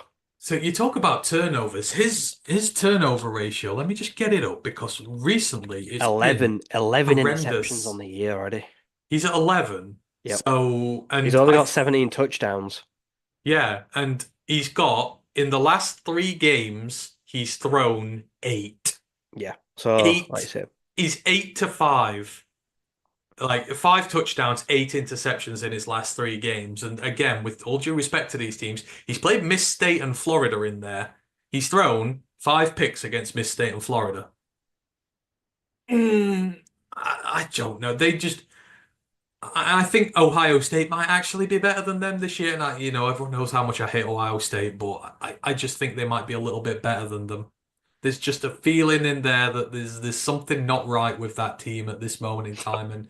But I mean, fair play to Florida. Florida looked good, right? With Lagway in. I think they should give him one more year. I know everyone hates Napier, but you see what well, they Cristobal's doing have at today. Miami. I Oh, saw if a they report. Yeah. Their AP director came out today and said, we're not firing Napier. so Official statement. I liken this to Cristobal because everyone was saying this time last year Cristobal had run his course at Miami. And it's paying dividends this year. I think sometimes you've just got to accept you're in a real bit of a hole. Getting Graham Mertz was never a good idea. They should never have done that. But if Lagway's ready to go next year and he stays, there does seem to be the crux of a team there. That defense is actually pretty good when it wants to be. They've just got to figure things out offensively. They need to get some offensive linemen in. Running back, they're always usually pretty good, and then they need to reload their wide receivers because they've not rebounded from last year. You lost Pearsall, you lost some big targets there. So, but I like to think there's a good team in there, and I think this time next year, if they stick with him, we might see something good happen. So don't get on Yeah. them there. Miami blew out Duke 53-31, although Duke did keep it close for some time. Yeah. It was close for a Um, half. yeah, but again, Miami just finding ways to win, right? They're not the same old Miami as people would call them. Cam Ward is just an absolute superhero, and he should be the first quarterback called off the board here. But they're finding ways to win. But like you say, that defense is going to be the question that's keeping them, back. If anything, if they're not going to It's make been, it, yeah, it's going to be because of the it's been defense. holding them back on it. They've been getting Yeah. into too many wild games. Yeah, absolutely. Tennessee narrowly beat Kentucky. I'm not sold on Tennessee either. I think them at 7 is too genius for them. Iamaleavu, it's his first year. I mean, in fairness, he had a really good game, but again, there's something not clicking with Tennessee. And Kentucky, they're not good, but that defense can give you fits, and it did in this, but I'm not sold on them either, right? No, it feels like all the hype, that the hype before the season Yeah. was so high, obviously, because obviously Heupel's created this perfect scheme because he just saw Hendon Hooker just light it up. Everyone thought, like, say, Nico could come in, and I suppose they thought it'd be like for like, didn't they? Mm, But that's very naive to think, isn't it? Like you say, when it says a young man, and yeah, it's struggled at times. Like I say, it's not been consistent. It's not as complimentary. It took Dylan Sampson a couple of weeks to get going. Yeah, he's one of the best backs in the nation, but yeah, it just don't feel like they're always on the same page. And the defense, like I say, yeah, the defense is pretty good. Like I say, they got one of the best players. You've got one of the top draft picks next year, James Pierce Jr. But yeah, I suppose 7 does feel like it could be a little bit rich for them. I mean, Pierce is a junior. I think he might. I don't know. I think he might stay. He might do what Olu did and stay. I don't think he's had a good enough year to warrant going so high there. But I'm confused by them. They're not as good as that 7 indicates. I think a Yeah. lot of teams would beat them in the playoffs. Just in We'll terms of find the out other. how good they are next weekend, won't Yes. we? Yes, we will. The big one for them. So we'll have to. Yeah, they've got a rough end to the season. They could miss out on the playoffs if they drop a couple. So we'll see. Speaking of rough ends to the year, at this point, how good are Indiana? They absolutely walloped Michigan State 47 to 10. This was Curtis Rourke again at his best. They kept them down. 193 total yards for Michigan State. They had 229 passing yards. Michigan State minus 36 rushing yards.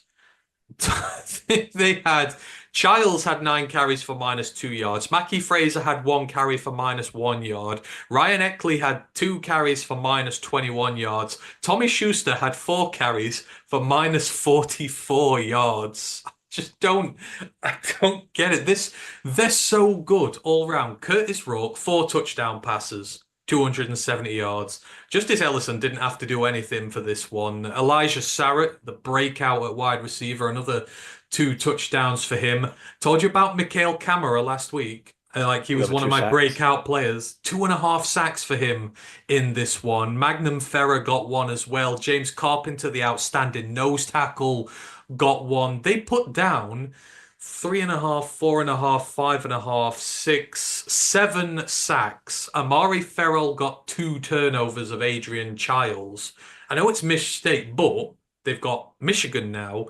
They've got Ohio State now. I think I have enough confidence in this to say they're going to roll Michigan, and I don't think they're out of it against Ohio State. I think if they turn up and all their playmakers play well, they can actually beat them.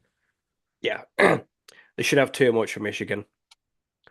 Like I say, their defense, whoever Michigan's quarterback is, I imagine they'll stick with Davis Warren, won't they? Because, like I say, he's been throwing the ball recently a bit better. So, but that's fine. But like I say, we're about to see Michigan's O line be very tested, aren't we? Like I say, the Indiana, they're going to bring some heat. And like I say, Indiana secondary got some ball hawks in there. If Davis Warren has, like I say, the wobblers we know he can, could be a 2 or 3 interception day. And yeah, if everything's right for Indiana, like I say, Ohio State, that should be very competitive. Whatever the final outcome should be, that will be a very competitive game for all of it. Like I say, they'll be very in it a lot of the points, like I say. And that's going to be one of the games that defines the playoffs, like I say, Yeah. because it's hard to see them both making it, like I say. And yeah, the loser is in jeopardy. And like I say, the nation will be rooting for Indiana I unless you mean, live in Cincinnati, Ohio.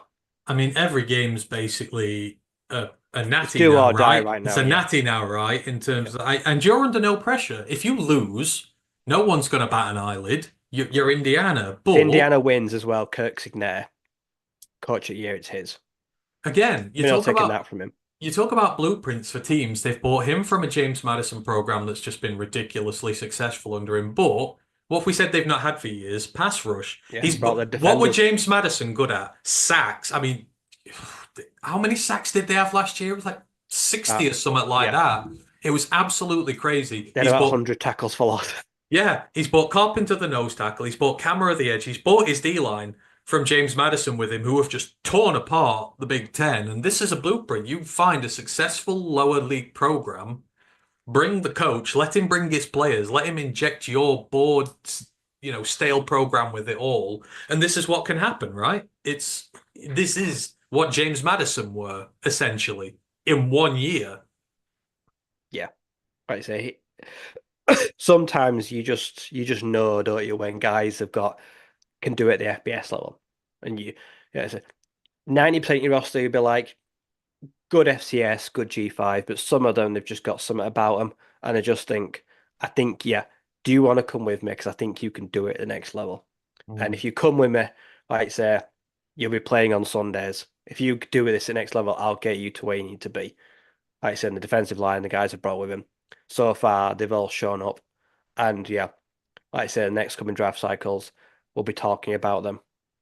Yeah, absolutely. You'll be talking about a lot of these guys. Carpenter is a hell of a nose tackle. I'll have to do some work on him, but just absolutely disruptive from the interior of a line. You see the nose tackles that have come out of the Big Ten, your Keanu Bentons in recent years, etc. These guys are NFL level, and he is not one to blink there. In terms of the other ranked teams that are not mentioned so far this week, so. Ole Miss absolutely blew apart Arkansas. I'm not taking anything from that there. Army, Ryan, they overcame their little hurdle 20-3 against Air Force. And no Bryson Daly on the team either. I had no idea, but he was actually injured for this Yeah, one. undisclosed injured as well. I saw everywhere. No one disclosed where it was for some reason. No, but he's due back this week. I think it was, I don't Yeah, they didn't say what it was, but he is due back this. I didn't even know otherwise because I was thinking maybe of taking Air Force last week, Yeah. but This is how bad Air Force are. Like I say, not even competitive against a backup Army quarterback. yeah, but for Army again, it's another feather in their cap. But I mean, Army just continue to look so good this year. They're Yeah. just and You look at what's left. Like you say, they're just thinking about Notre Dame. Notre yeah, Dame is the only thing standing between them and the perfect season right now. yeah. You got North. Navy have fallen off, haven't they? They Like I lost say, to back to back Rice. weeks, yeah. Yeah, that was a shame for them. But the Black Knights But continue. Navy will have the chance to do like you say, Navy gonna love the chance out if Army go unbeaten to ruin their Hmm. season. Oh yeah, absolutely. That could be, That'd be their Super Bowl. but Army could be in the playoffs by then. Like it's so weird. They could have won the American, have snuck into the playoffs, and then they play Navy. They could lose to Navy, and it wouldn't affect things, If which would Army just make the be playoffs, do you think they move that game? Do you think they do no. something with it? Yeah, because the playoffs don't start till the 20th of December, right? It's about my Yeah, birthday time, that's and on the they 14th. I don't see that being played that I mean, week. it puts Army at a disadvantage, right? To play an extra game in Yeah, between. It's the one dangerous thing this did though, with no Daly in there, Kanye Udo, the actual running back, he popped off for like 170 yards and 2 touchdowns. So you're just giving him reps. So you've got this massive dual threat at the position now. But it's going to be interesting to see how far they go. Like this, a victory over Notre Dame would be so legitimizing. There was a wonderful I'd piece I love that 'cause, read. well, that would end the Fighting Irish hopes as well. That Yeah, could be the perfect week. Army, yeah. like you say, get a chance at 12, and Fighting Irish season's over. Please do it for me, Brett. But I was reading this wonderful piece done by the Washington Post, I think it was. They did a look into this, and with like NIL and everything, they've said the service teams have really bonded together because they don't use NIL, and they're like the last few teams where everybody plays for one another, and they said they're exploiting division on other teams where these guys are getting paid and they're maybe not as into it as the others, and the unity of them not getting paid or anything like that is giving them an advantage. So if they make the playoffs, that might make some teams go, maybe we should go back to the old way of recruiting guys, not paying guys. Could create a really interesting subplot for all this when it's all said and done.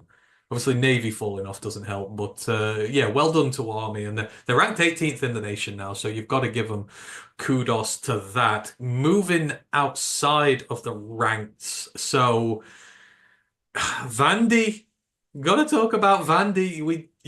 Could they slip up against Auburn? They've had some really good results, and were they going to go and lay an egg against the Tigers? But Vandy football continues to win, Ryan. They won. It was 17-7. It was a low scorer in fairness, but showed that their defense has got something about them and that they're able to win, not just on the back of the offense grinding down clock all the time, but they can make stops if they need to. Diego Pavia again, still just having the career of his life, 143 yards, 2 touchdowns. He's only 9 of 22, but he's a former service quarterback, so you can kind of forgive him for that there, but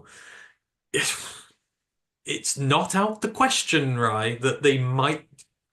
It would be difficult and it would require a huge summarization of results to go against them, but just go and beat South Carolina this week. Do your business. This team, even if they don't go to the playoffs, they'll be in bowl contention, which they've not been for a long time. They are in bowl contention. It's very rare. Could get This a is good going to ball be game, yeah. this is going to be a great season for them either way, right? They won the game that they should have done, that's the most critical part of your program moving forward. Not competing against the big teams, but beating the ones at your level consistently. And against Kentucky now, Auburn now, they're doing that. Yeah, like I say. And it was an Auburn team, like I say, they beat a team that usually Auburn, like you say, are rubbish. But Peyton Thorne didn't throw any turnovers. Like you say, he didn't have a terrible day. Like you say, Vanderbilt were just a better team. They stopped Jaquez Hunter, which a lot of teams this year have not been able to do.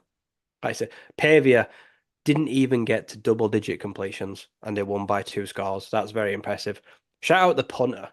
8 punts, over 52 yards a punt, flipped the field constantly, put Auburn in a hole every time he touched the ball. Like I say, and then the defense, like I say, the hurries, the pressure. Just a stellar effort throughout, like I say, discipline, not getting penalties, not giving cheap players away. And then, like I say, just tough, gritty nosed football. Like I say, it wasn't pretty, but that sometimes, like I say, it's nice to win that way. Like I say, you don't have to do it on the offense. So yeah, they can win different ways now. And yeah, South Carolina, very winnable. And LSU, Tennessee. I mean, honestly, you should be a little bit afraid of Vanderbilt because you Yeah. two might have something to play for. Like I said, they're playing to get a better bowl game, but all the pressure is going to be on you. There's no pressure on them. Like Tennessee, like I said, they could go in the last game crapping themselves. Mm. Everything could be on the line. Like I said, and they could have a Vanderbilt that's ranked top 20. Like, that's not going to be a nice place to be. No. And they're playing without fear. They're the most dangerous teams. Now, Vandy have absolutely nothing to lose Yeah. for You the look at rest of them, you this say, year. either Tennessee or LSU, I think they're beating one of them. I think one of Mm. them will crumble under the pressure. Yeah, absolutely, they will. And I think they've got one more upset left in them. There's another I hope touchdown. it's Tennessee. Yeah, I do as well. Another touchdown for Eli Stout. Talk about Diego Pavia and Eli Stowers every week now. They're becoming household names. These guys are going to get draft love. You will have heard about them here first. So, um, again, another really impressive win for Vandy there. Other teams who had some impressive wins this week. Hawaii beat Fresno State. So we talked about Hawaii having a slow start to the year and maybe disappointing, but they've just knocked Fresno State out of the Mountain West title chase. And for Hawaii now, that is 2 in a row. They've beaten Nevada, they've beaten Fresno State, they've got UNLV coming up next, which is a tougher assignment on there. But that's shaken up the Mountain West now. Fresno State done this year. Yeah, that killed Fresno State. 3-2. They ain't coming back. Yeah, UNLV gonna be very difficult. But then Utah State, New Mexico. Honestly, Hawaii could make a bowl game. I Mm. say they go 6-5. I mean, if they go 6-6, if they go 2-1 of the last 2 games, get a bowl game. Mhm. Good season. It does. It represents a good. So, hopefully it's year three of him now, Timmy. Let's hope Timmy can finish it with a bang, and then hopefully next year is when they really go for it. Just going through some of the pick watch games while we're in here as well. Um, we did pick one right one. Jacksonville State beating Liberty. Liberty have now lost twice in a row. That train has really come to a juddering halt, 31-21. The run And game for Jack State, it just keeps on chugging, doesn't it? did we not? We said that, didn't we, right? Yep. We said that the difference in this one was going to be Their the rushing running stats recently have game. been unreal.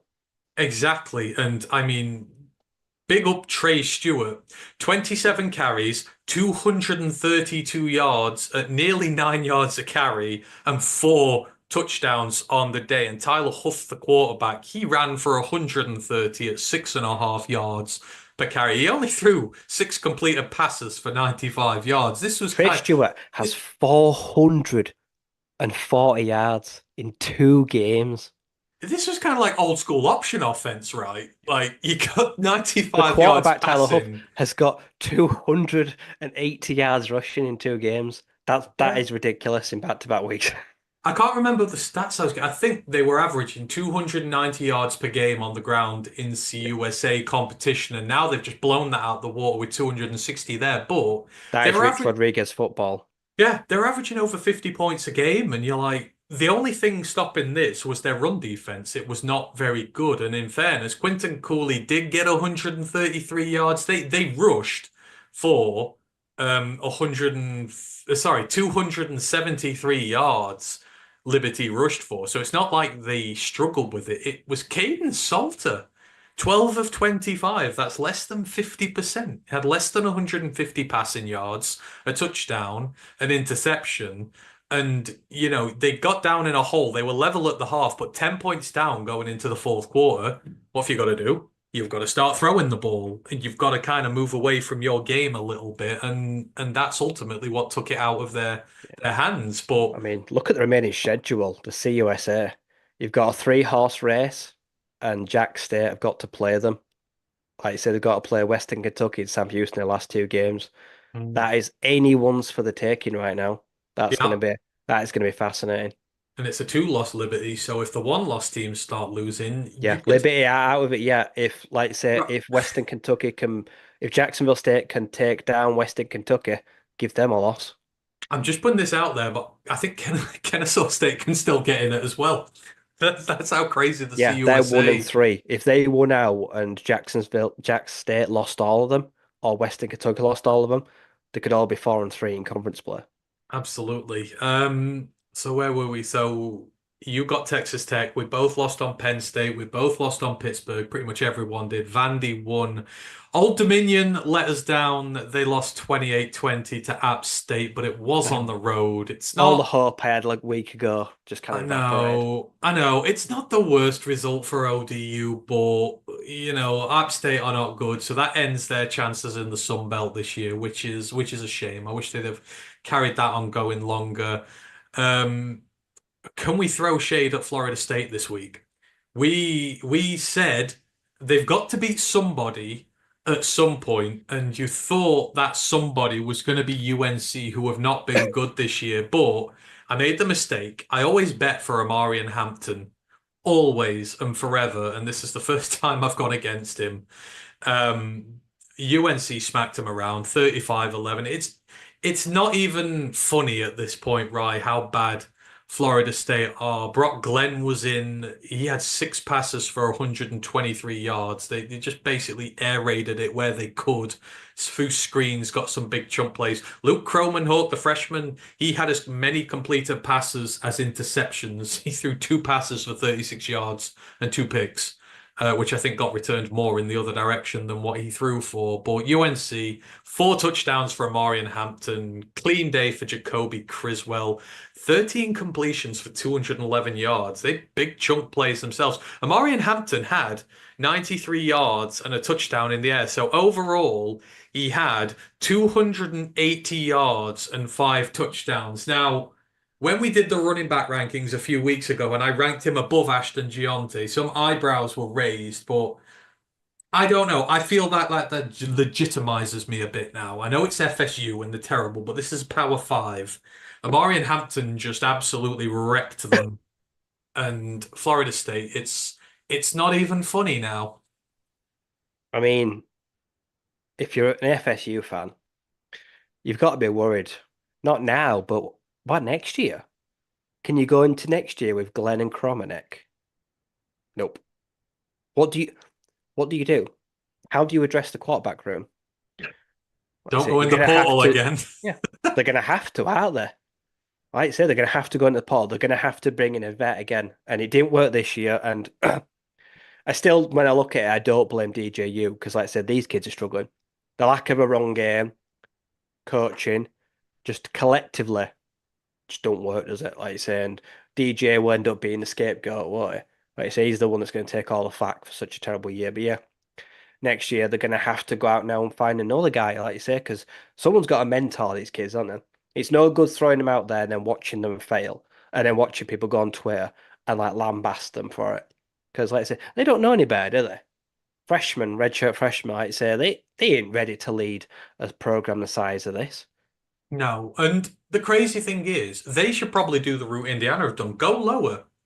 The one thing Florida State do, they find good talent from down below. Like Braden Fisk came from Western Michigan, Jared Verse came from Albany in the FCS. They seem to have a knack of picking up really good players from the Group of Five or the FCS. So why can't they do that at quarterback as well? Surely, just, you can develop these guys. You have a proven track record of taking guys from lower teams and turning them into draft prospects.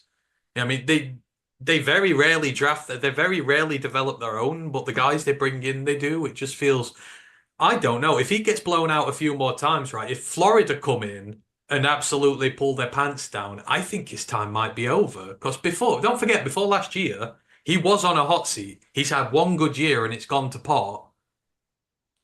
Is he on the hot seat? I think he's done if he gets, if this embarrassing type of loss keeps happening. Uh, no, I don't think he's fired this year. I still think they find out. I think no, I think he gets good grace. I think he deserves it or not, I think he gets it. But then next year, next year the expectations have been massive. Like I say, Mm. a couple of 4 or 5 weeks in, if he's got a bad record, maybe he's fired mid-season. And I know that's very rare in college, but they might tell him, look, yeah, you're on a very short leash. Mm. And, this is just not accepted. It's a one-win team.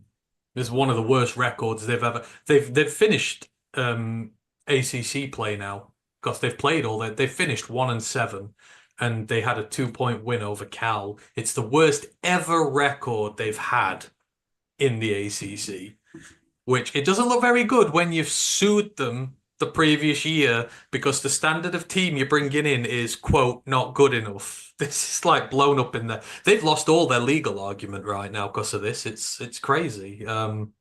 You're going to have to stick there now. You cannot call yourself a big fish here. Who else did we have in the pick watch show? We both picked Army to beat Air Force. I picked Minnesota. You picked Illinois.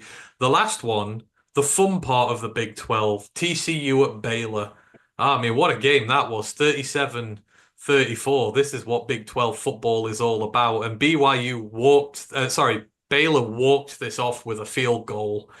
But Sawyer Robertson, Bryson Washington, Josh Hoover, Jack Beck, another 2 touchdowns. One of your favorite receivers there, right? This is just fun football right now. This Big 12 has this myriad of teams where you just know you're going to get a fun game regardless. And we picked this one right, just. Yeah, we play a lot of offense, don't play a whole lot of defense kind of conference. Yeah. Colorado, TCU, Houston, Baylor, like I say, a lot of those teams, yeah.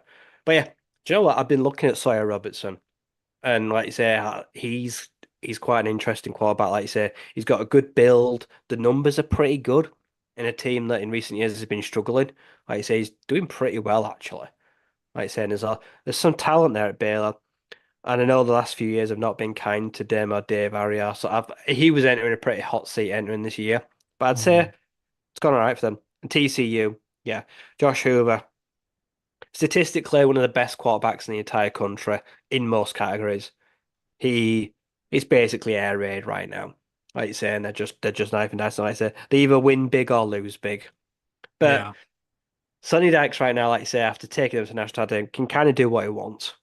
yeah, Whether that's get ejected or score 70 points, score 0 points. Like you say, it's at some point. The OC is it Lincoln Riley's brother? yeah. Yeah, You're right. I reckon he gets a head coach opportunity pretty soon Yeah. because he's not just done it now with he's doing it with Max Duggan, hasn't he? Like I say, now he's doing it Mhm. with Josh Hoover. He's really young. Like I say, I reckon he's going to be at some point. Like I say, he's going to be a head coach. I reckon next couple of years. Yeah, absolutely. And segue into Lincoln Riley, they lost again to a Yeah, very bad Washington team. USC yeah. cannot Miller buy Moss themselves a stinker. win, and he's been benched. Jaden Maeva, the former UNLV quarterback, is going to be in for them going forward. And I know there was some talk in the Discord about this. Do you feel like he's been made a scapegoat, Miller Moss, or is this justified? Because he does have to throw the ball a lot. He's got to throw the ball. Yeah, it's another Trojans team, like I say, with a glaring lack of run game, and but. He's got to take accountability for some of the picks. Like I say, some of it's been terrible. Some of his players, his decision making is god awful. Yeah. Like I say, he's got a pretty elite, talented wide receiver room, but I suppose we're seeing right now, just not enough, is it? It's not enough to win games. No. And maybe they thought they had enough Yeah. joining. Like I said, they thought they were bringing enough, and maybe this is probably going to be a bit of a wake up call, bit of a strong coffee moment next year that they're not as ready as they thought they were. No, no, absolutely not. Some other results. Syracuse bounced back from their horrendous loss the other week. They beat Virginia Tech in overtime to keep their slim chances alive. UAB dropped a 60 burger on Tulsa, the weirdest result of the weekend because he's about to get fired there. That's going to do nothing for him. A Tulsa that came back from what, 38 points last week To beat as well. UTSA. Yep. It's a UTSA team who slapped Memphis. Memphis are done. They're not winning the American. Like Memphis, we had them. I'm pretty sure they were up there to win that in our results, and UTS have just slapped them. So it's Tulane and Army now. They're the only unbeaten ones left in the American in terms of conference play. So that's all over the place. We'll do another state of the leagues roundup next week. What was the other one I quickly want to mention? Oh, go on. Give some love to your Arizona State boys. 42-21 winners over Oklahoma State. Yep. Levitt came back after injury, like I say, which was good. Rib injury looked perfect. And this one, uh, it was nearly, I think it was about an hour delay because of thunder and lightning. Like I say, and it was close to start off with, but in the end, yeah, pulled away. Like I say, another great game from Scatterbo, defense, John Tyson. Really good game all around. Like I say, coached really well. Like I say, it just shows like I suppose when you look at impact of transfers, like I say, you kind of got to look at Sam Levitt as one of the most impactful players in the country. So this is a team right now that's gone 3-9, 3-9. They're bowl eligible for the first time in years. Like I say, Kenny Dillingham's also going to get some love for Coach of the Year because, like I say, And he's taking a program that, like I say, was just lost. and And and like I say, it's building up from the foundations again. and Scatterboo up against one of the best running backs in the country, Ollie Gordon, 11 carries, 25 yards. He did have a touchdown. Scatterboo, 274 yards and three touchdowns combined, 153 rushing, 121 as a receiver. The dude's a crafty receiver as well. That is highly valued in the I saw NFL. On Three Sports do like a weekly Heisman watch. They had him at number 9 on their list this week. Because, like I Wow. say, he's one of the best running backs in the entire country. He's won Big 12 Offensive Player of the Award 4 times this season That's got to be, already. that feels like it's got to be broaching records, apart from when Barry was in the league Yeah. all So those years I'm going to ago. guess we'll see. Like I say, they could look very different. He can't play a Sunday, but apparently he's that tough. His Yeah. toughness, Yeah, yeah, yeah, they're going yeah, to yeah, yeah. struggle to keep him off the field. But yeah, he is certainly a name to watch in draft. He is getting a lot of buzz. Yeah. He will definitely be at the Senior Bowl. Yeah, Scatterboo. Oh, I'm gonna call him Scatterboo. He is awesome, and we get to see him most And he's weeks. got a So, French Bulldog oh, because I there you saw it go. yesterday. It went missing. Oh, no. Like I say, a couple of hours later, the good people of Tempe found his dog. Oh, bless. Still not as famous as Hank, though. Hank is always the most famous dog on this one. So, any other games you want to quickly mention before we move it on to next week? Oh,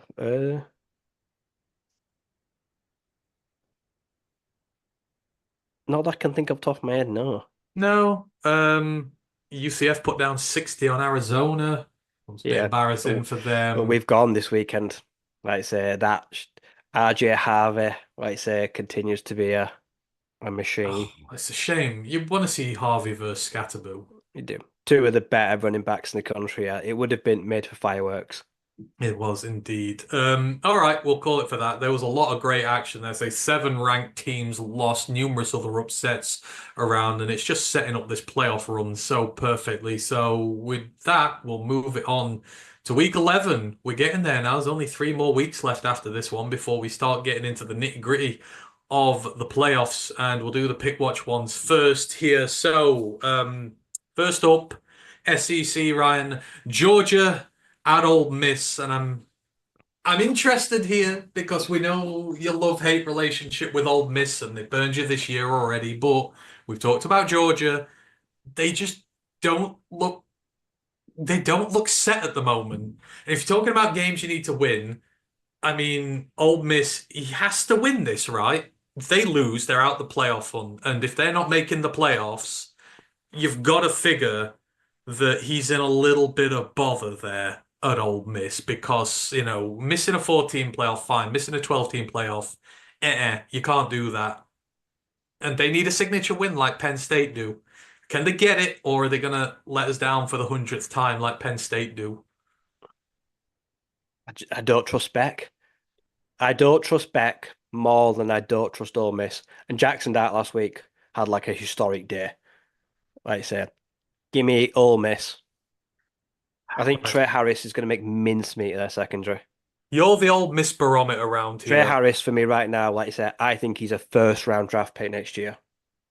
My marker goes Hank is top dog as well, so we know the thing around it. Right, okay, you're the barometer for Old Miss. I'm going with you, and I'm blaming you if they lose. So, that's where we're at here.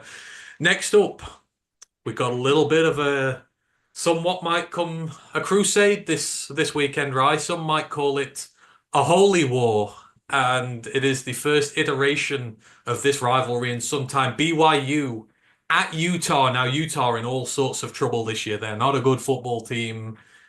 But you know the Holy War better than anyone. You know this rivalry. It is intense. It is fierce. And Utah are gonna want to completely ruin BYU's season. Do this BYU team for you have the mental fortitude to go into Utah's home for Holy War and get the win? Or is the Big 12 really going to be thrown wide open and are Utah gonna cause a shock? Oh, Utah don't stand a chance. Freshman Isaac Wilson against that BYU defense that gets turnovers galore. Oh no, this is going to be ugly. BYU going to go in there and stomp them. Oh, everyone's gone. Utah don't have the nuts for this. Oh, and you know what? I can't say that. That Utah defense is fierce. It's always going to give you an opportunity. Oh, you know what? Screw it. I'm gonna go upset. I think the Big 12 is just there's no absolutes in the Big 12. There's no absolutes. Cam Rising, I'd entertain an upset. I think they Can't can rise I at think Wilson. they can run the ball. I think they can run the ball on BYU, but this is rivalries, it goes out the window. I'm picking the upset. I'm going Utah. Michigan at Indiana.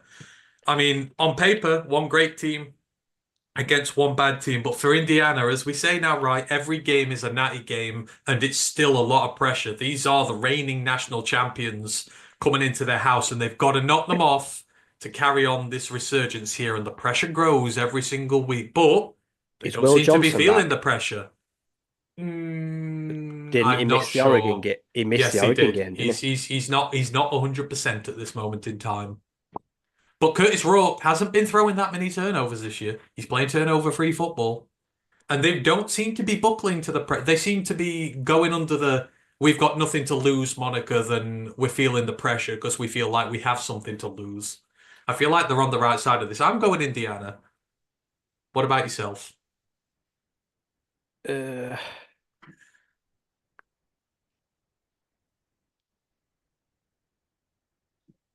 Will is questionable, but now give me Indiana.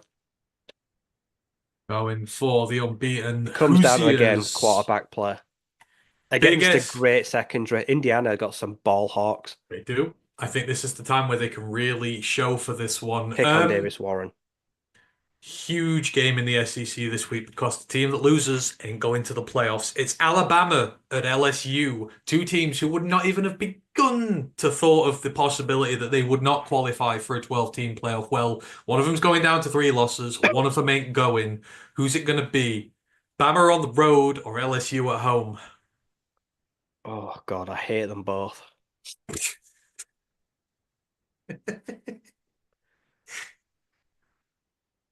Oh, LSU has 12 players out for Saturday's game against Alabama. Contact Athlon Sports. So I'm guessing the injuries have piled up for the Tigers. I'll take the Crimson Tide just. I'm taking them just, but I, I don't know. LSU have not impressed me as Yeah. much. They sound banged up as well. Oh, Yeah. they're missing 3 or 4 offensive linemen. No, okay. In that case, yeah, we'll go Bama for that one and see Two what D line, happens. a receiver, two running Um, backs. wow. Okay, their offense is God, absolutely what have they been harangued. doing Then recently? I don't know. They play Vandy, maybe got beaten up by Vandy. Big 12, Colorado at Texas Tech. We touched on it earlier. This has big implications for the top. Colorado was sneaking into that playoff picture.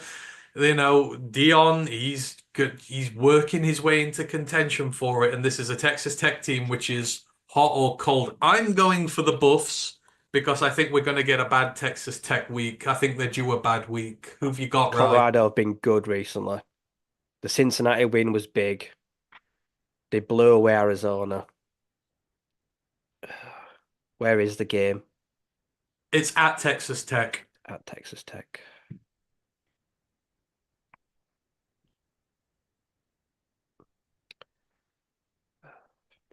Let me just check. Let me check AccuWeather. Checking what the weather's going to be doing. Well, if this is a run game, you're giving it to Texas Tech. Yes. No, do you know what? I'm giving it to Texas Tech anyway. Okay. Give me Let's Red go. Raiders upset. Let's go for Texas Tech. I've got the Buffs, so we split on that one. American next, Navy at USF. I kind of had this in mind before Navy lost two, but USF having a decent-ish season. They're not blowing people away. They're at 2-2 in the conference. They're not going to be in the shake for the final game, but they're doing pretty good. They're on a two-game win streak at the moment. Navy are on a two-game losing streak. Who have you got? Navy, USF. Oh, that clip of Alex Gorshek with the handshake and then just walking Gosh, away. that was funny, wasn't That was it? funny. How he chased him down, yelling at him. Yeah. No, yeah, do you know, the Bulls have looked all right recently. All right. Got a strong run game as well. Like I said, real yeah. Give me the Bulls because they're running the ball very well. Yeah, got a Bulls sweep there. South Carolina at Vanderbilt. The Vandy Commodores. You know, actually, what is great about this game, they've sold out every game till the end of the year. The skit I watch on YouTube, SEC Shorts, they're absolutely amazing. They created a pimp Vandy character this year who's been like strutting around all over the place, been very cocky. He's actually going to lead the team out onto the. They've actually got in contact with him and they've got him to go to the game. It's absolutely crazy. There's just so much good fanfare around Vandy at this moment in time, but this is tough. We don't know whether it's bad. If we knew if bad Carolina or good Carolina was showing up, it'd be easy. But it's a big one for Vandy. They can knock off the lower tier teams in the SEC. Can they knock off the likes of a South Carolina, Ryan? See if South Carolina played 2 good games back to back this season. I'm gonna say no. It feels unlikely. I think they're 4-3. They're something like that, Yeah. or 5-3 now, but 5-4. like I said, they just okay. No, to be fair, they whooped Oklahoma, beat A&M, but before that, like I said, they beat Akron. beat Kentucky, Old Dominion. No, this schedule, it does not impress me at all. No. They beat up a lot of bad teams. Give me Vanderbilt. Oh, going for a Vandy sweep for us then. Sunbelt next, App State at Coastal Carolina. I think these are both out there. They both Oh, yeah, struggled. Coastal Cal. Haven't they been bad recently? They're 1-3. App State are 2-3. Although App State are on a two game win streak. They Coastal just beat Cal are Old on a Dominion, which, like I say, is no joke. Coastal Cal are on a 3-game losing streak, but they're at home. I ride the hot hand. I'll take App State. Going App State, I'll probably go with you on that one. Syracuse at Boston College, two of our favorite teams this year. We got burned by Q's a couple of weeks ago, but Boston College, hot and cold, all over the place. They are sat at in the ACC. Boston College are 1-3. Syracuse are 3-2. Boston College lost three in a row, actually. They're a bit rough around the edges at the minute, but again, they're at home, and we know what Syracuse could be like, hot and cold. Who have you got here? Uh, I think the recent Syracuse blowout was a blip. I'll take the orange. I've got the orange as well. And then we finish it off in the CUSA. We're going to give some love to Kennesaw State. They're fighting their ass off, bless them. They're on the road to UTEP. So Kennesaw State are 1-3 in conference. UTEP are 1-5. They are a little bit of a mess this year, but Kennesaw got the first win the other week against Liberty. They did lose this weekend, just gone. Although it wasn't the worst defeat in the world. Let me just check where they were at. They went down 31-14 to Western Kentucky, but they're in contention for the top of the table. Bottom of the Action CUSA here. Kennesaw State at UTEP.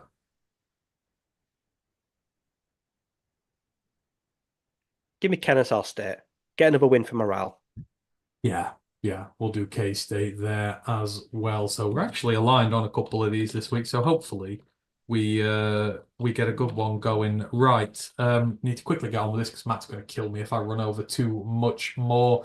In terms of ranked games, in fact, we've already had a few games. Sorry, Bowling Green beat Central Michigan. Miami of Ohio beat Ball State Tuesday. Ohio blew out Kent State yesterday. Northern Illinois blew out Western Michigan, which opens up the top of the MAC. In terms of ranked games, Oregon are at home to Maryland, which we've not talked about. Ohio State are at home to Purdue. Miami, the Hurricanes are on the road to Georgia Tech. Texas are at home to Florida. Penn State are at home to Washington. Tennessee are at home to Miss State. Notre Dame are at home to Florida State. Boise State at home to Nevada. Iowa State on the road at Kansas. Army on the road at North Texas. Clemson on the road at Virginia Tech. Washington State at home to Utah State. Pittsburgh at home to Virginia. Any upsets there, Ryan? Any that scream, "Ooh, I think they're going to lose this week"? I like Virginia Tech to beat Clemson. Ooh, and it's at Virginia Tech. Do you think Yeah, Kyron? it's in Blacksburg, Virginia. Give me the Hokies. They're at home. Yeah, because they didn't have Drones and Byshul for the last one, but they still look decent, and I think they're both back for this. But Florida Star, the float. I would love it. I want Florida State to win so much this weekend, just because it's Notre Dame.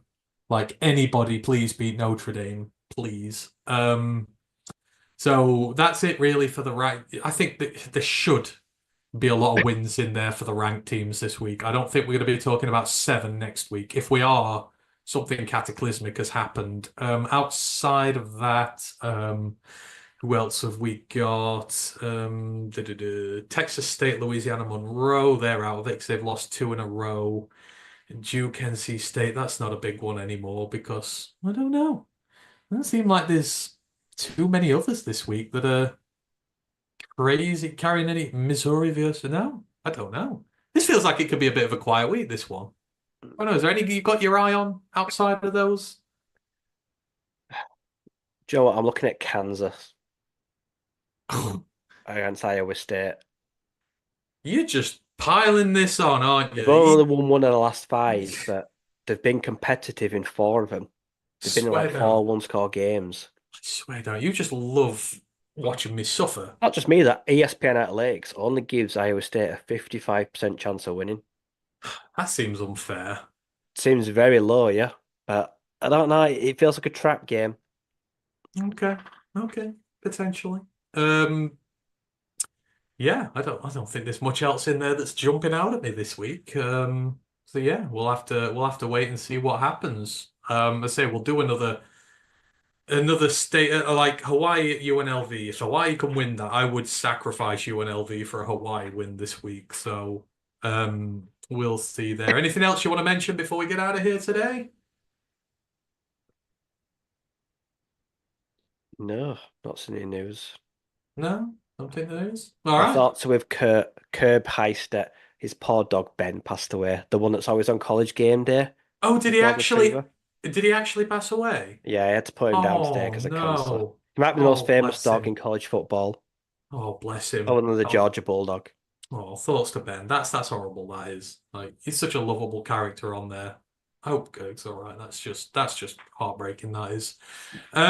Right. So in terms of next shows, podcast going to be back in about 20 minutes if Matt can get this done. Sorry, Matt, I apologize.